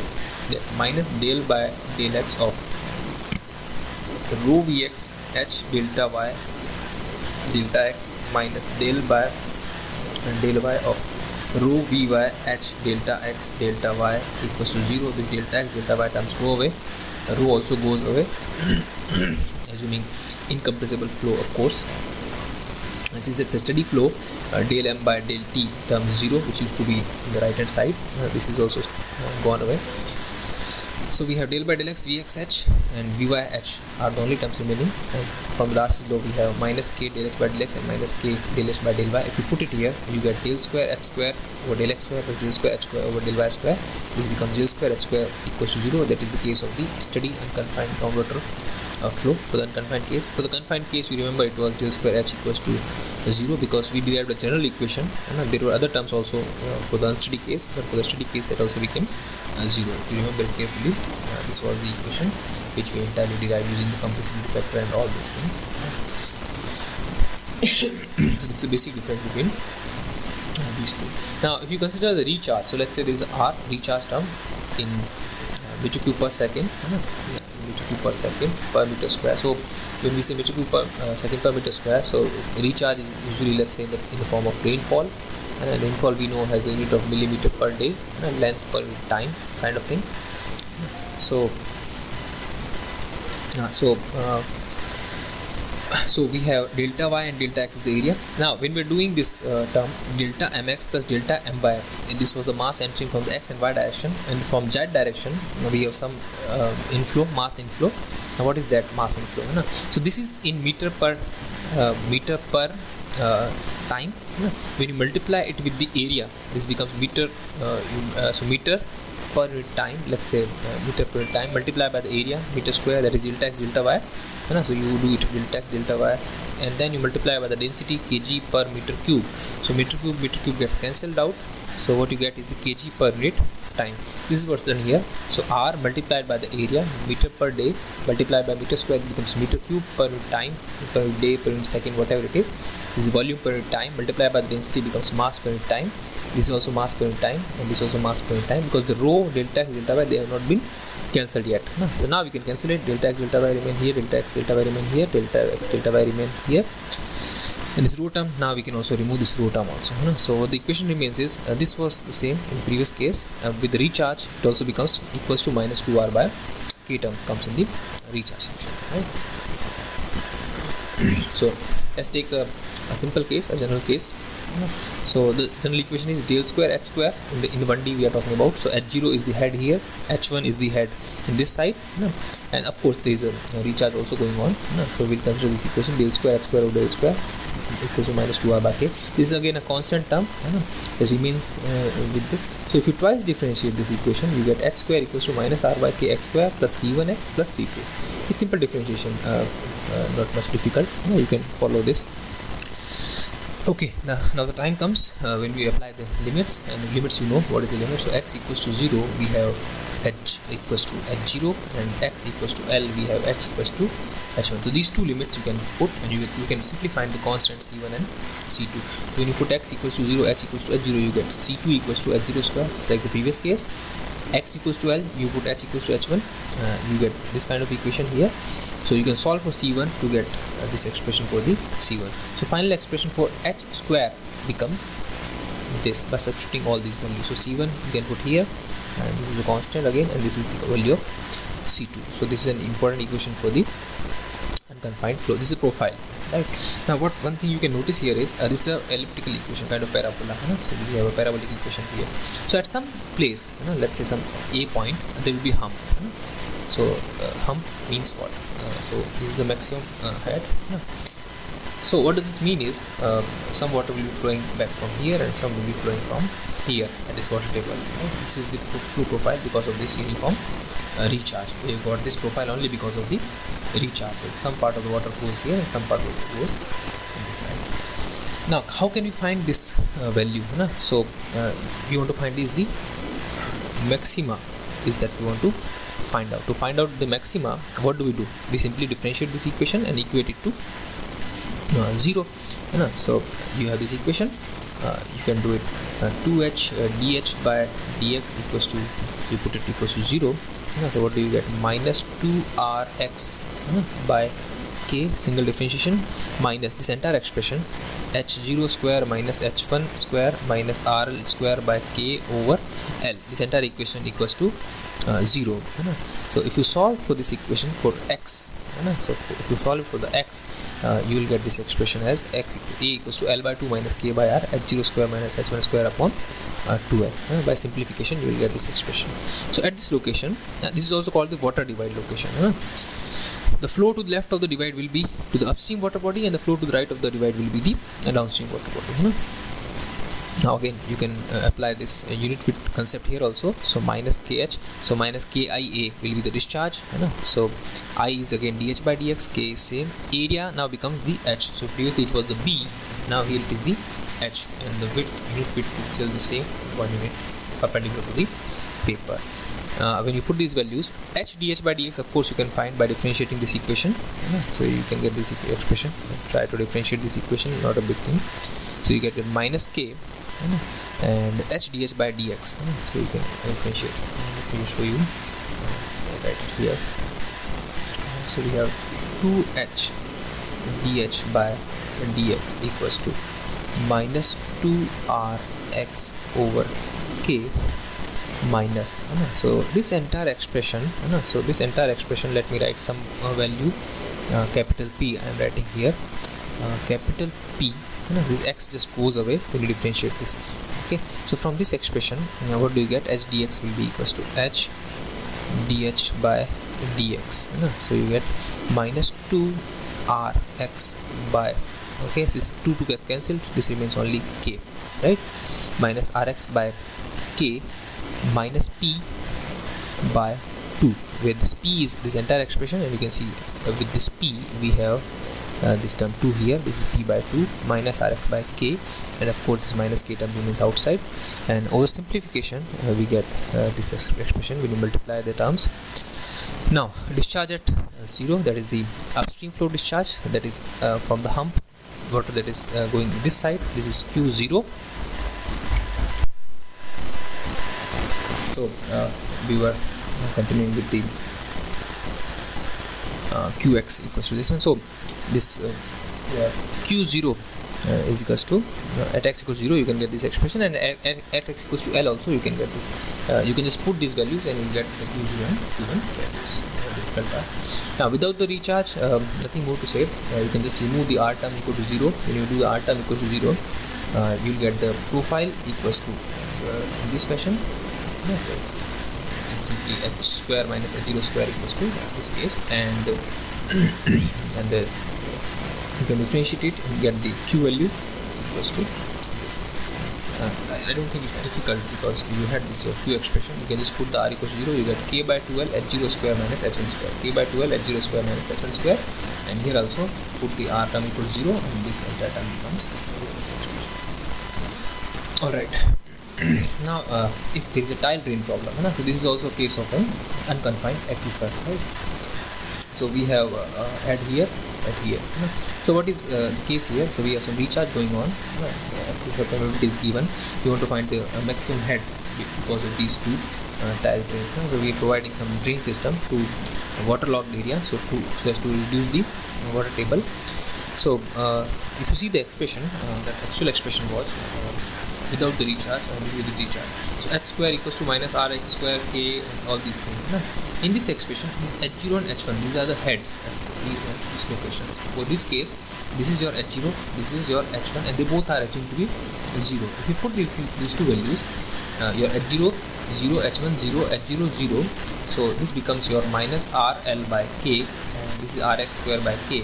So you get an expression like this.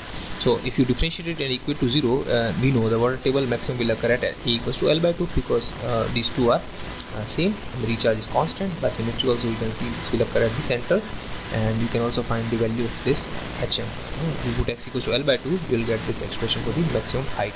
So for this maximum height, you can have as number of drains as possible as required. तो जितने drain shape में लगा सकते हैं. तो और जो Q है वो भी हम इससे निकाल सकते हैं using this expression again.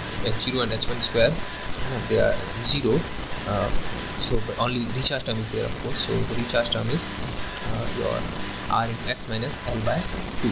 So r into x minus L by 2 at the center, it will become 2r into L by 2. Right. Now let's take another example. We have two parallel rivers A and B. They are separated by landmarks as shown in figure 9.3. So now there are two aquifers, right? So this is the aquifer number 1, which is unconfined aquifer. This is aquifer number 2, that is the confined aquifer. We have to estimate the seepage discharge from A to B. So some discharge that is going from A to B, right?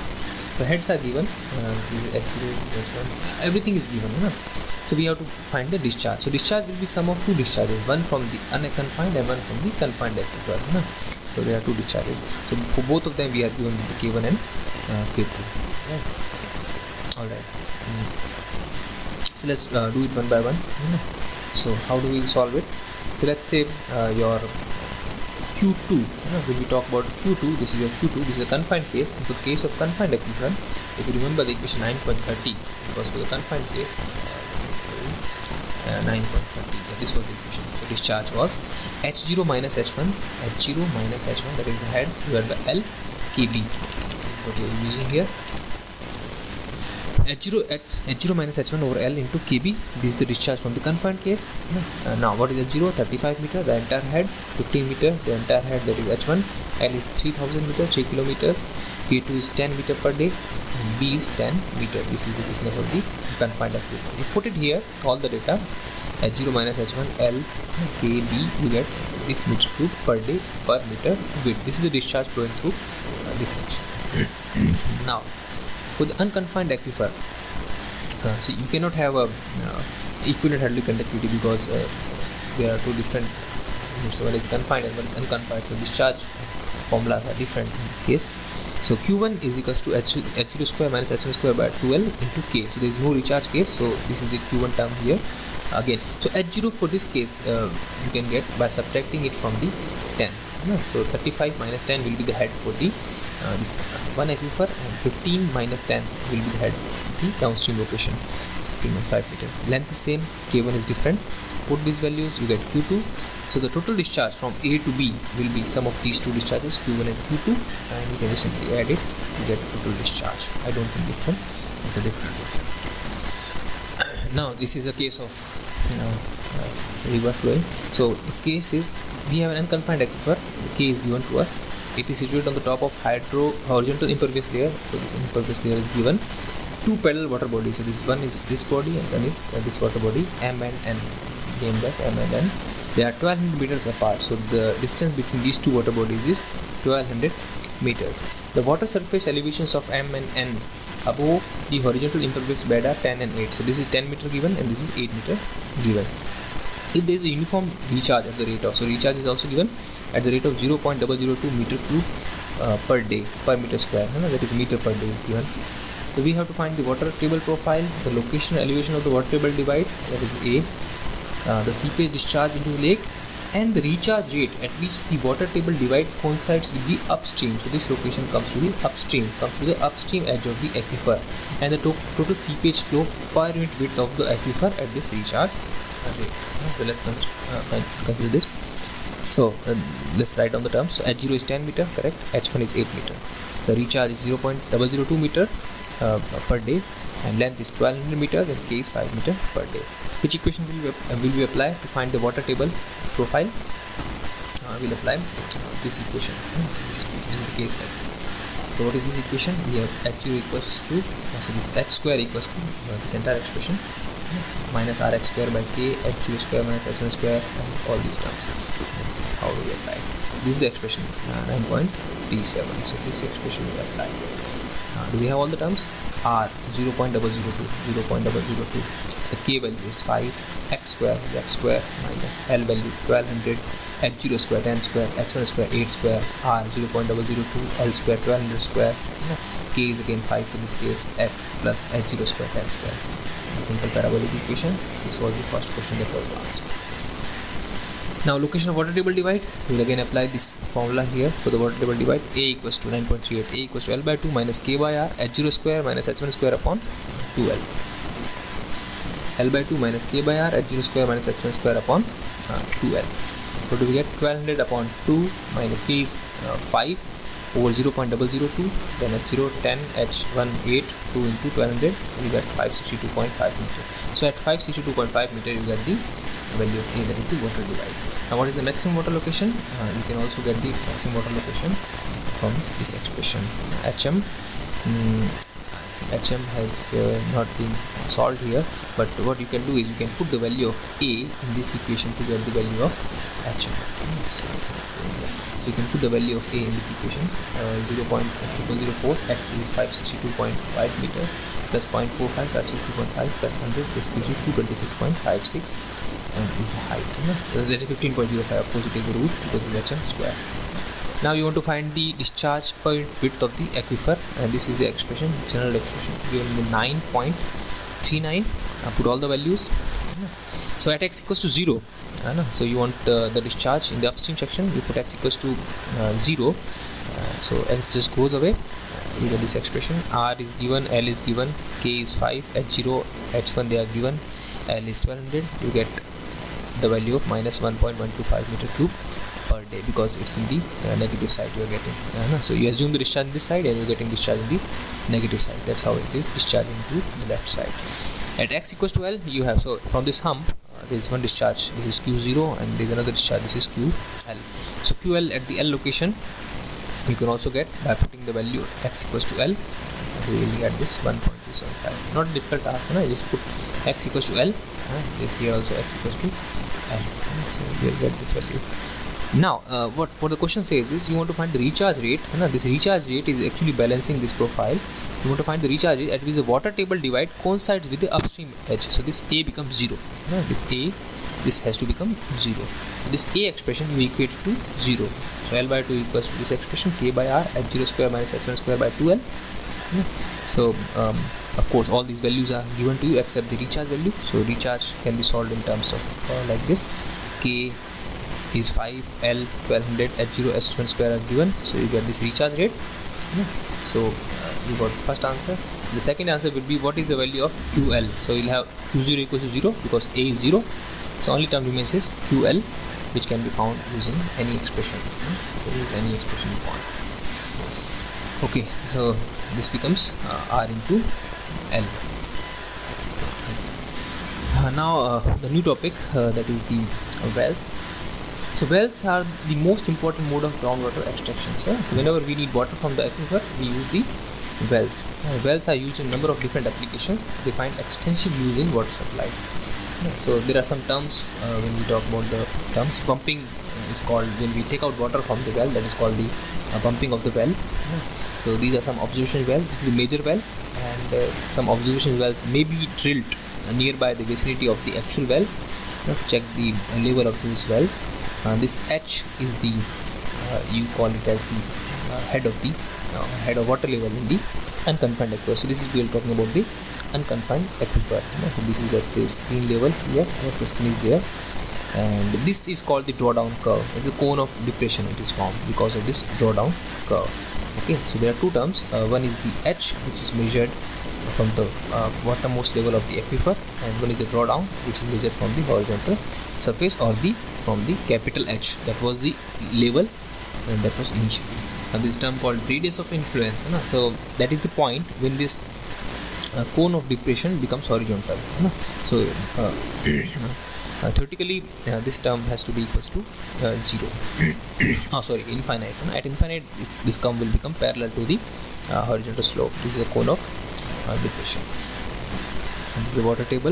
This was the original water table, and this is the radius of influence when it becomes equal to the original water table, or when there is no when there is no pumping. When there is no pumping, that becomes the capital H, the natural water table.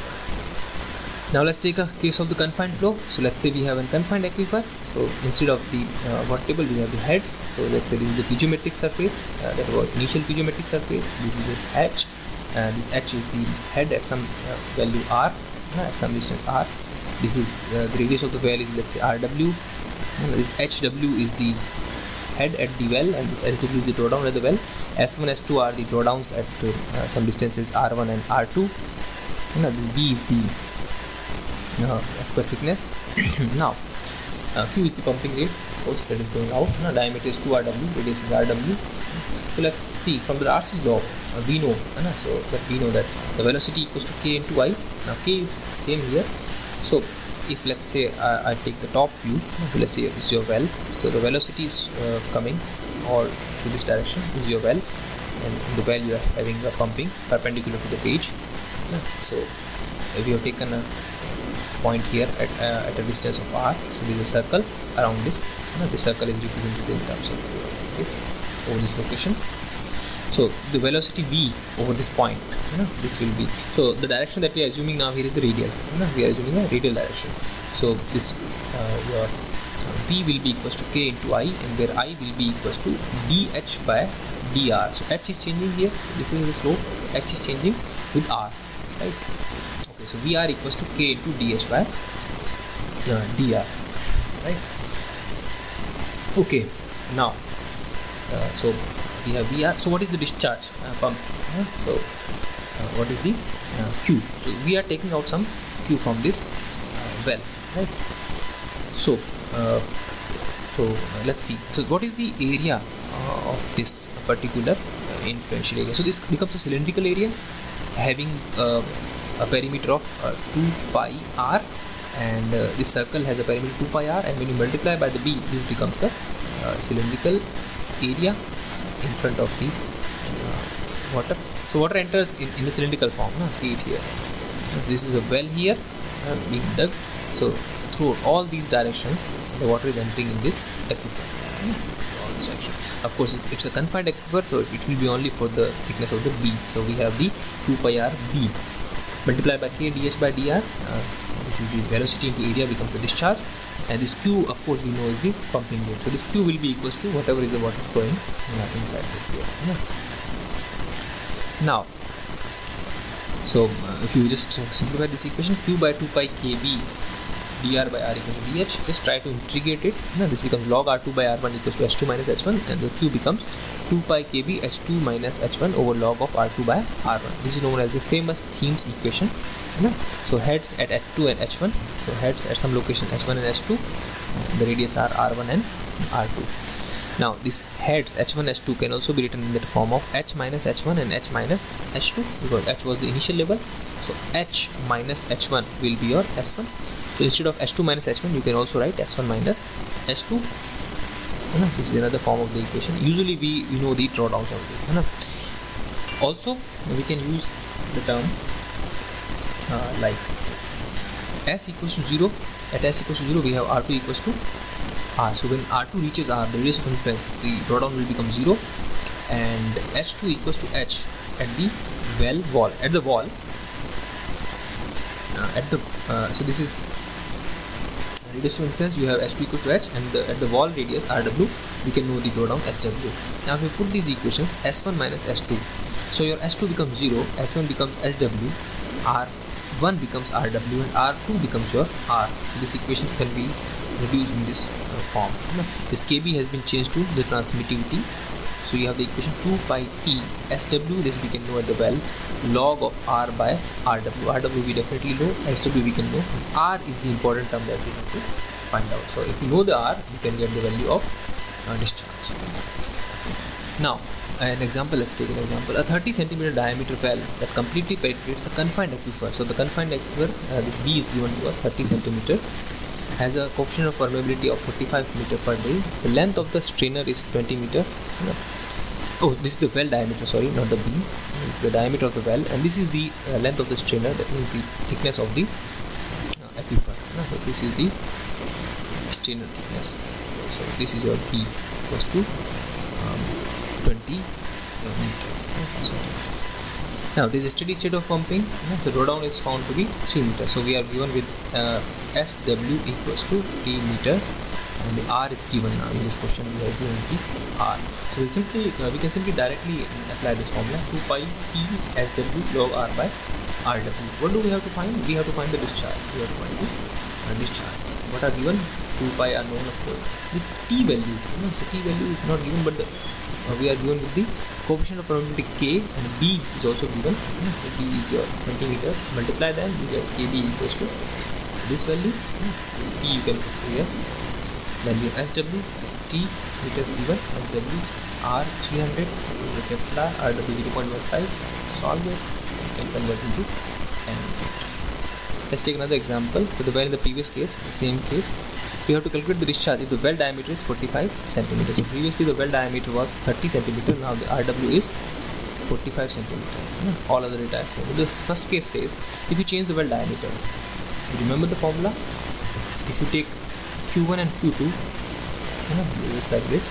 So what are going to change? So T will remain same, R will remain same. So SW, I think it remains same. So RW is the only term that remains. So Q1 by Q2, as it says, is log R by RW1, R by RW2, and R by RW1. Now R, of course, cannot be cancelled out. So we'll use the same R that was given to us 300 meters. Now previously it was 30. That means your diameter of the well was 45, and now it's 45.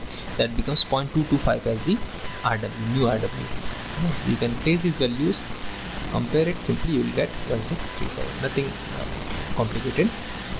The other case, you are changing the SW and other data remains in the same fashion. You can follow this example.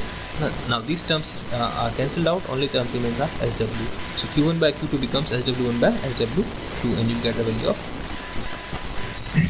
Now we come for the unconfined flow. The things are almost similar for the confined and unconfined cases, except for a small change. In the previous case, we had the cylindrical portion where the thickness was B, but in this case, at that particular location, the cylindrical thickness that is open for the velocity V will have a height of small h instead of B. So the area of the flow will be 2 pi r h, and VR remains the same. Other things are remaining same. So Q by 2 pi K dr by r equals to, there was BDH, now it is HDH. So now you can keep other things same. When you integrate this equation, you will get Q equals to pi K h2 square minus h1 square log of r2 by r1, whereas it was 2 pi K, Q equals to 2 pi KB h2 minus h1. Now here we have pi K h2 square minus h1 square over log r2 by r1 remains the same. Again, if you consider the h as the saturated thickness of the aquifer, the same thing goes. So h is where the radius of interference lies. So this R2 becomes your capital R, and H2 becomes your capital H. HW is at the well, RW is of course the radius of the well. Now for this case you have SW capital H, they have to be known. Now if you see this this expression here, let's say if SW is relatively small than H, so this term here H square minus SW square, how you can write? You can write H plus HW into H minus SW. So now let's get rid of this SW term. So what do you get? This SW equals to H minus HW. So this is your SW term. Okay. Now this HW you can write as H minus SW. So this becomes 2H. 2H minus SW into SW. Now SW is very small as compared to this capital H. So this term can be neglected. So this overall, this H square minus SW can be converted to 2HSW. Is it correct? So this H square minus SW square is converted to 2HSW. Now this you can put it here, pi k into 2HSW over log of everything. So this pi k and this capital H term, now they become the transmittivity, right? Once you can see it here, pi k H square minus SW will become 2HSW over log of R by RW, and this K and this H, they become the transmittivity for the unconfined amplifier. So this you can write in the form of radius of influence. Okay, and again just like we have S2 square minus H1 square, you can also convert into S1 minus S2 terms also, right? So this is the case for the unconfined amplifier. Now this is an example we can take. There is a 30 centimeter well completely penetrates an unconfined aquifer. Case of an unconfined aquifer having a depth of 40 meters. After long pumping a steady rate of 1500 LPM, the drawdown in two observation wells were obtained. So what are the data given to us? We are given that the radius of the well is 30 centimeter. So R1, then we have two locations, R1 and R2. 25 meter is R1, let's say, and we have the drawdown, that is S1 is 3.5. At 75 we have the drawdown equals to 2. Now are we given with the capital H value? Yes, the saturated depth is given as 50, so this capital H is given. You can get the values of H1 and H2 for R1 and R2. Q is given 1500 LPM. You can convert it to meter cube per second. Now we apply the formula for the unconfined aquifer. H2 square, H1 square, they are known. R2, R1 are known. The K value is of course the unknown that we have to find out. With the given Q, you can find the value of K, and from the K you can also find the value of T, that is the transmittivity of the aquifer. Then drawdown at the pumping well. So using the same expression, you can find the value of the drawdown at the pumping well. So you want to find out the value of HW square. So from the SW you can find the SW also. Now this H1 square, that is the we can take the value of this H1 here, 36.5. So if you put the H1 as 36.5, we will put the value of R1 as 25. So you put the 25 and that is 6.5. SW you want to find corresponding to RW, where RW is 15 centimeter. So 0.15 meter as compared to SW. Other things are same because K is same. You can put the value of K. Pi discharge is same, 0.025. Solve for SW, you will get 28.49. From SW, if you do H minus SW, you will get the value of SW. Now this is again an unsteady flow. So you remember to do the unsteady flow equation where we have the del H by del T term.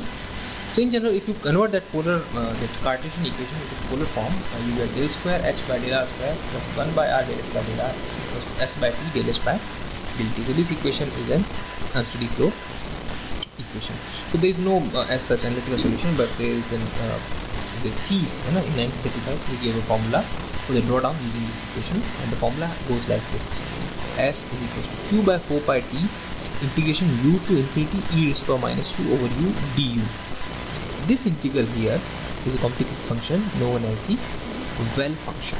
So this is known as the well function, and there are some approximate formulas given time to time by different scientists. So this is, let's say, one of the series formula given by the Thies. This formula goes like minus 0.577216 minus log U plus U and so on. This expression you can use to find the value of the well function for any given u. Now what is the value of u?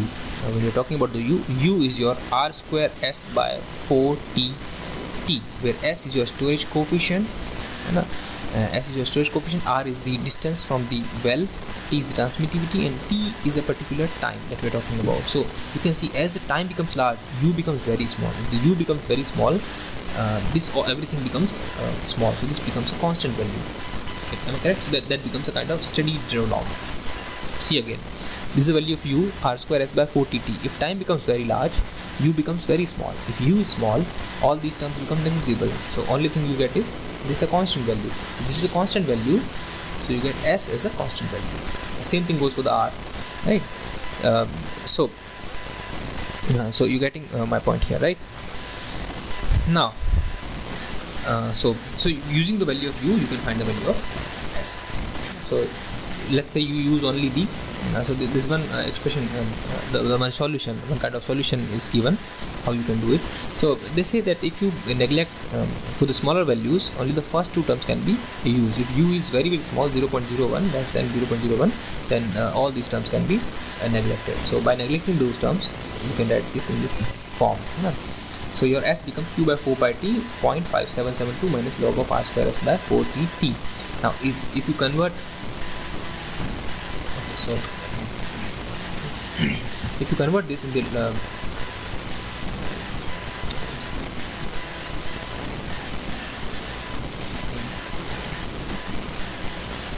so if you convert this minus 0.5772 in the form of the log, so you can do it e to the power 0.5772 kind of thing. So you will get 0.5772 if you do the exponential, and that is what you require, minus 28,0, and so the negative sign here, you can take the negative sign here, and you have the expression for the q by 4 pi t, the negative sign outside. This becomes log of 1.710 plus log of this r square s by 4t. Combine these two equations, so this becomes log of 1.710 by 4 into r square s by 4t. This expression, this becomes 1 by 2.2. So this is what 2.2 is coming from. It's 2 by 4 by 2, and the signs have been reversed. T is r square s. So somehow you get this expression. Now let's say you take drawdowns at some times t1 and t2, and the drawdowns are s1 and s2. Now if you subtract these two, s2 to this 2, so s1 will be your in terms of t1, and s2 will be t2. On subtracting, you get s2 minus s1. If you subtract this thing remains constant. Q by 4 pi t remains constant. You get log of all other terms get cancelled out because they are same in the log form. So only thing remains is t2 by t1. So you can clearly see, so there is a linear relationship between the log of time and the drawdown. So if you plot the drawdown and time on a semi-log paper, you will get a straight line equation. So you will get a straight line equation. Not initially, but after some time you will get a straight line equation. And the slope of this equation, so if you consider this as the y equals to some m into x, the slope is m is equals to 2 by 4 pi t. So this from the slope and the intercept, from the slope and the intercept, you can solve for the t and the s. T and s are the x parameters. Listen again. So you have this equation s equals to, so you have this equation s equals to q by 4 pi t log of 2.2 tt over r square s. So at some location r, you get drawdowns s1, t1, r. Now what are unknowns? You can see the discharge, you know. So now you get t discharge is fixed, of course. You are pumping at a steady state. Only the drawdown is changing. So this t and s, they are the unknown terms. This t and s. So what you can do is, when s equals to 0, this entire term will be 0, and when s will be 0, that will be your intercept. So this is your let's say when your s is 0, so this is your s scale, and let's say this is your let's say your time scale, and this is your s scale. So when your s is 0, so this entire thing will become 1. From there you can get the value of s, and the slope of this equation will give you the value of T. So let's try to understand it with the question. So let's say you have a 30 centimeter well that is penetrating a confined aquifer, and the discharge is constant, as I said. So the drawdowns are given at various times, 1 minute, 2.5 minutes, and so on. As the time increases, the drawdowns are given. So you have the time on this log scale. This is the drawdown. Now what you're doing is you are plotting the first point. So time, let's say at 1 minute you have the drawdown of 0.2. This is the point for the this is your 2.5 minutes. You are getting a drawdown of 0.5. The third point nearly at 5 is the point 5. 1, 2, 3, 4, 5. At 5 you have a drawdown of 0.8. At 10 you have a drawdown of 1.2. This goes on, right? This is 20. Let's say this is 100. At 100 you have a drawdown of 3. You just plotted this data, right? This data follows this kind of straight line after certain time. So that is fine. You have plotted this data, log scale. This is a normal scale. Now what you do is you extrapolate this line. When you extrapolate this line, you get this T0. What does this time T0 means? T0 means the point at which S equals to 0. This is what I was talking about. When S is 0, you have some T0. So the entire term inside this log 2.2 log 2.2 tt over r square s has to become equals to 0. This means this term has to become 1. So this term becomes 1. T0 is known to you. This S is unknown. Of course, T is unknown. R is known to you. Then you get an equation S equals to T and all. Now this T can be found from the slope of this equation. So let's see. So first you find the slope of this equation. So to find the slope of this equation, you can pick up any point. Let's say here they have picked up 2 points. That is at 10 minutes, 100 minutes and 1000 minutes. So for the 1000 minutes, they had the drawdown of 5, and 100 minutes they had the drawdown of 3. This makes it easy for them. 100 and 1000. So by putting these drawdowns, they have drawdowns of 5 and 3.1. They can solve for this equation. You can just put these 2 points. So this is a simple slope after a certain time interval. उसके बाद T. एक बार जब T को मिल गई, then as I said, you extrapolate it, and after extrapolation you get this time equals to, and let's say they got the T0 is equals to 2.5 minutes convert to seconds, and you get the expression S of T and other variables. This is 30 centimeter is the well, and distance is given as 30 meters. R is your 30 meters. This is finding the S and T values by using this graphical. Another question is here. A well is located in a 25 meter confined aquifer of permeability 30 meter per day. So K is given as 30 meter per day. Storage coefficient S is given. So K is given, S is given. The pumping rate Q is given. We have to calculate the drawdowns at a distance of 100 meter, 50 meter from the well after 20 hours of pumping. This is simply a case of an unsteady flow. So T is given as 20 hours.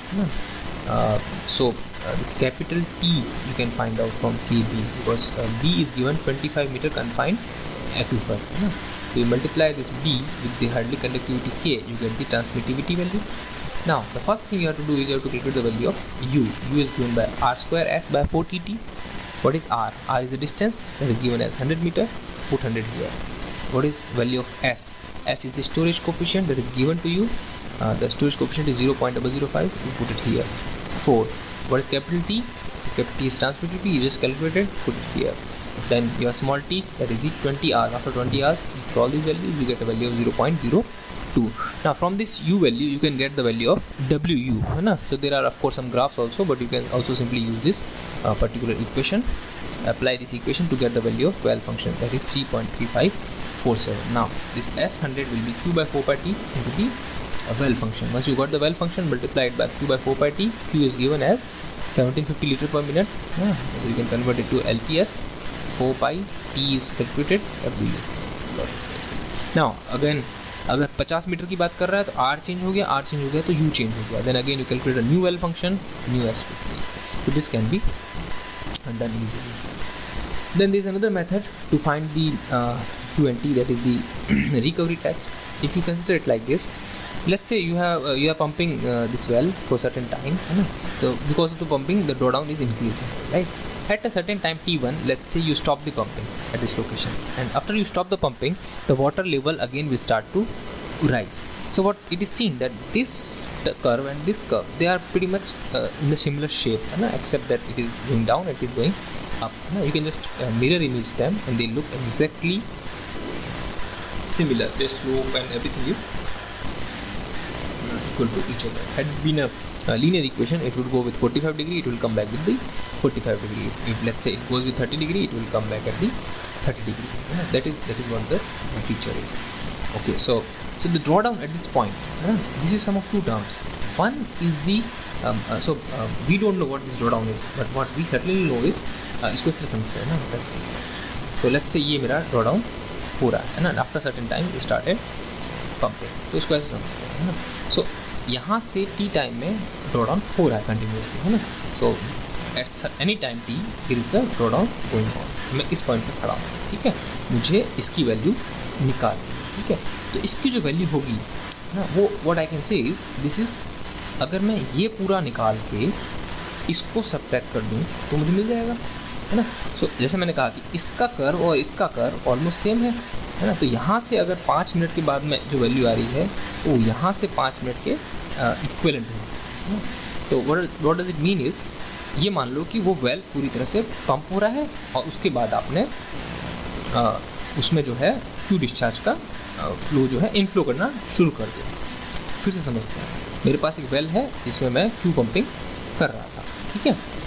अब इसमें जब मैं Q pumping कर रहा था तो drawdown हो रहा था धीरे धीरे, ठीक है. उसके बाद मैंने क्यू पंपिंग को बंद कर दिया. क्यू पंपिंग बंद हो गया तो क्या हो गया, मेरा ड्रॉडाउन वापस ऊपर आने लग गया, ठीक है. तो अब जब ड्रॉडाउन नहीं है, यानी कि जीरो क्यू है, क्यू इक्वल्स टू जीरो, उसको ऐसे समझ सकते हैं हम कि हमने उसके अंदर क्यू पंपिंग आउट कर रहे थे, उसके अंदर आपने एक टाइम के बाद में क्यू पंप इन करना शुरू कर दिया.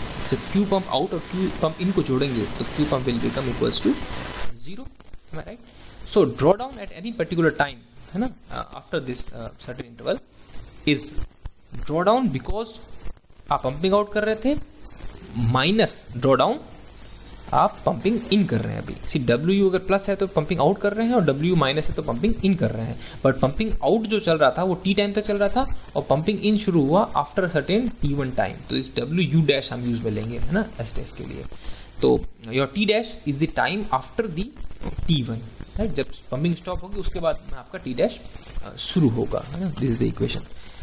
सो this S dash can be written, अगर आप वेल फंक्शन को काम में लेंगे. सो दिस W एंड W डैश में ये एक्सप्रेशन यूज लेंगे, r² s by 4tt and r² s by 4 pi t dash. So you can simplify them.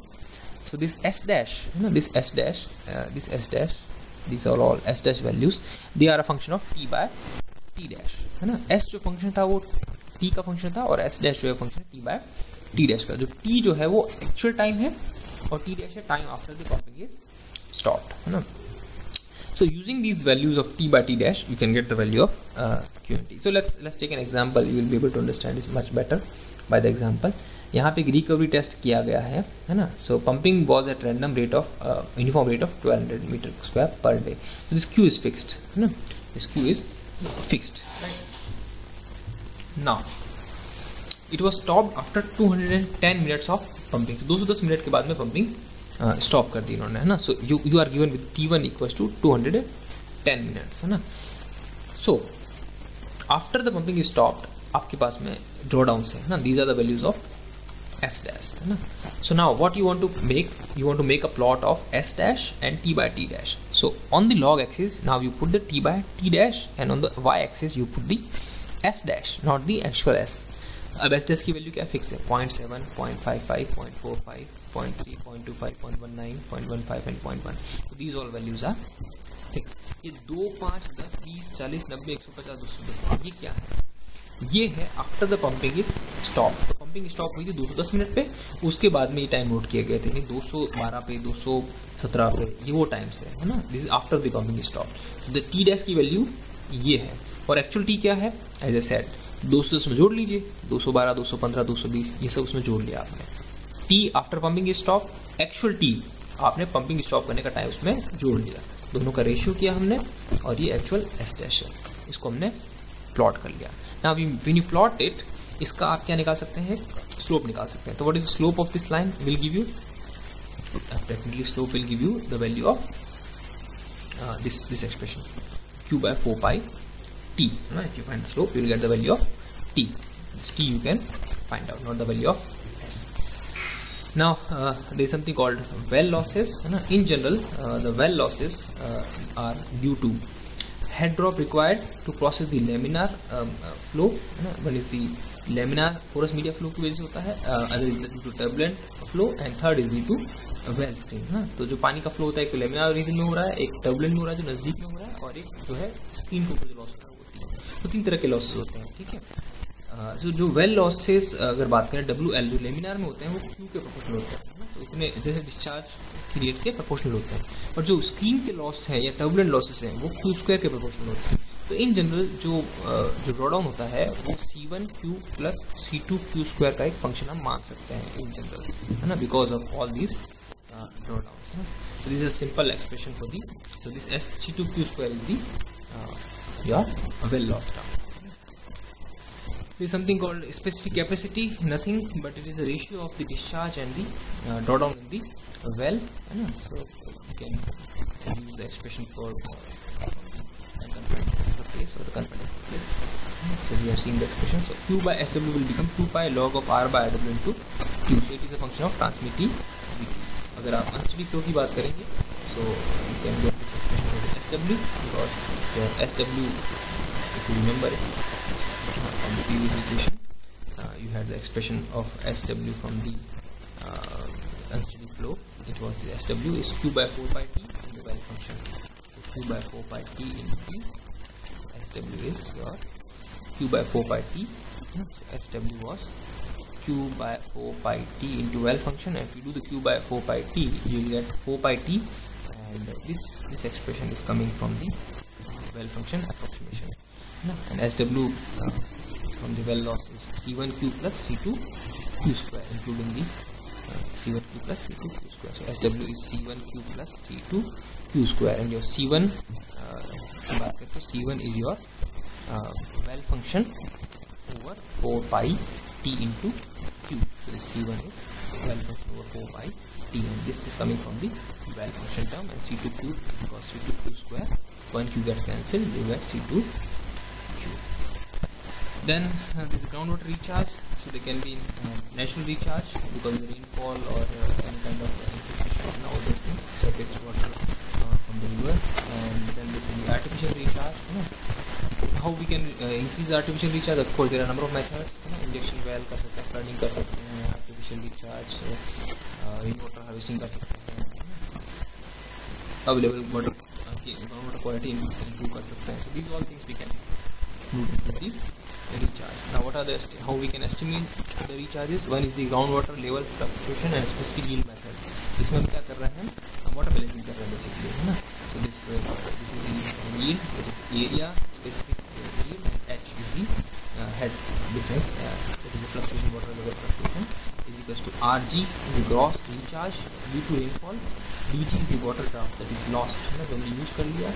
D is the base flow जो स्ट्रीम में चला गया. These are the losses terms. IS is the recharge from the stream, and I is any other conducting flow that we are doing. So this equation for you can equate it and you can find the value of the recharge in this term. And there is another method. अगर आपके पास में अगर yield की value नहीं है, so what you can do is you can use the rainfall infiltration method. So this recharge is a fraction of the rainfall infiltration in a general term. These are the methods of recharge. So this finishes the lecture on the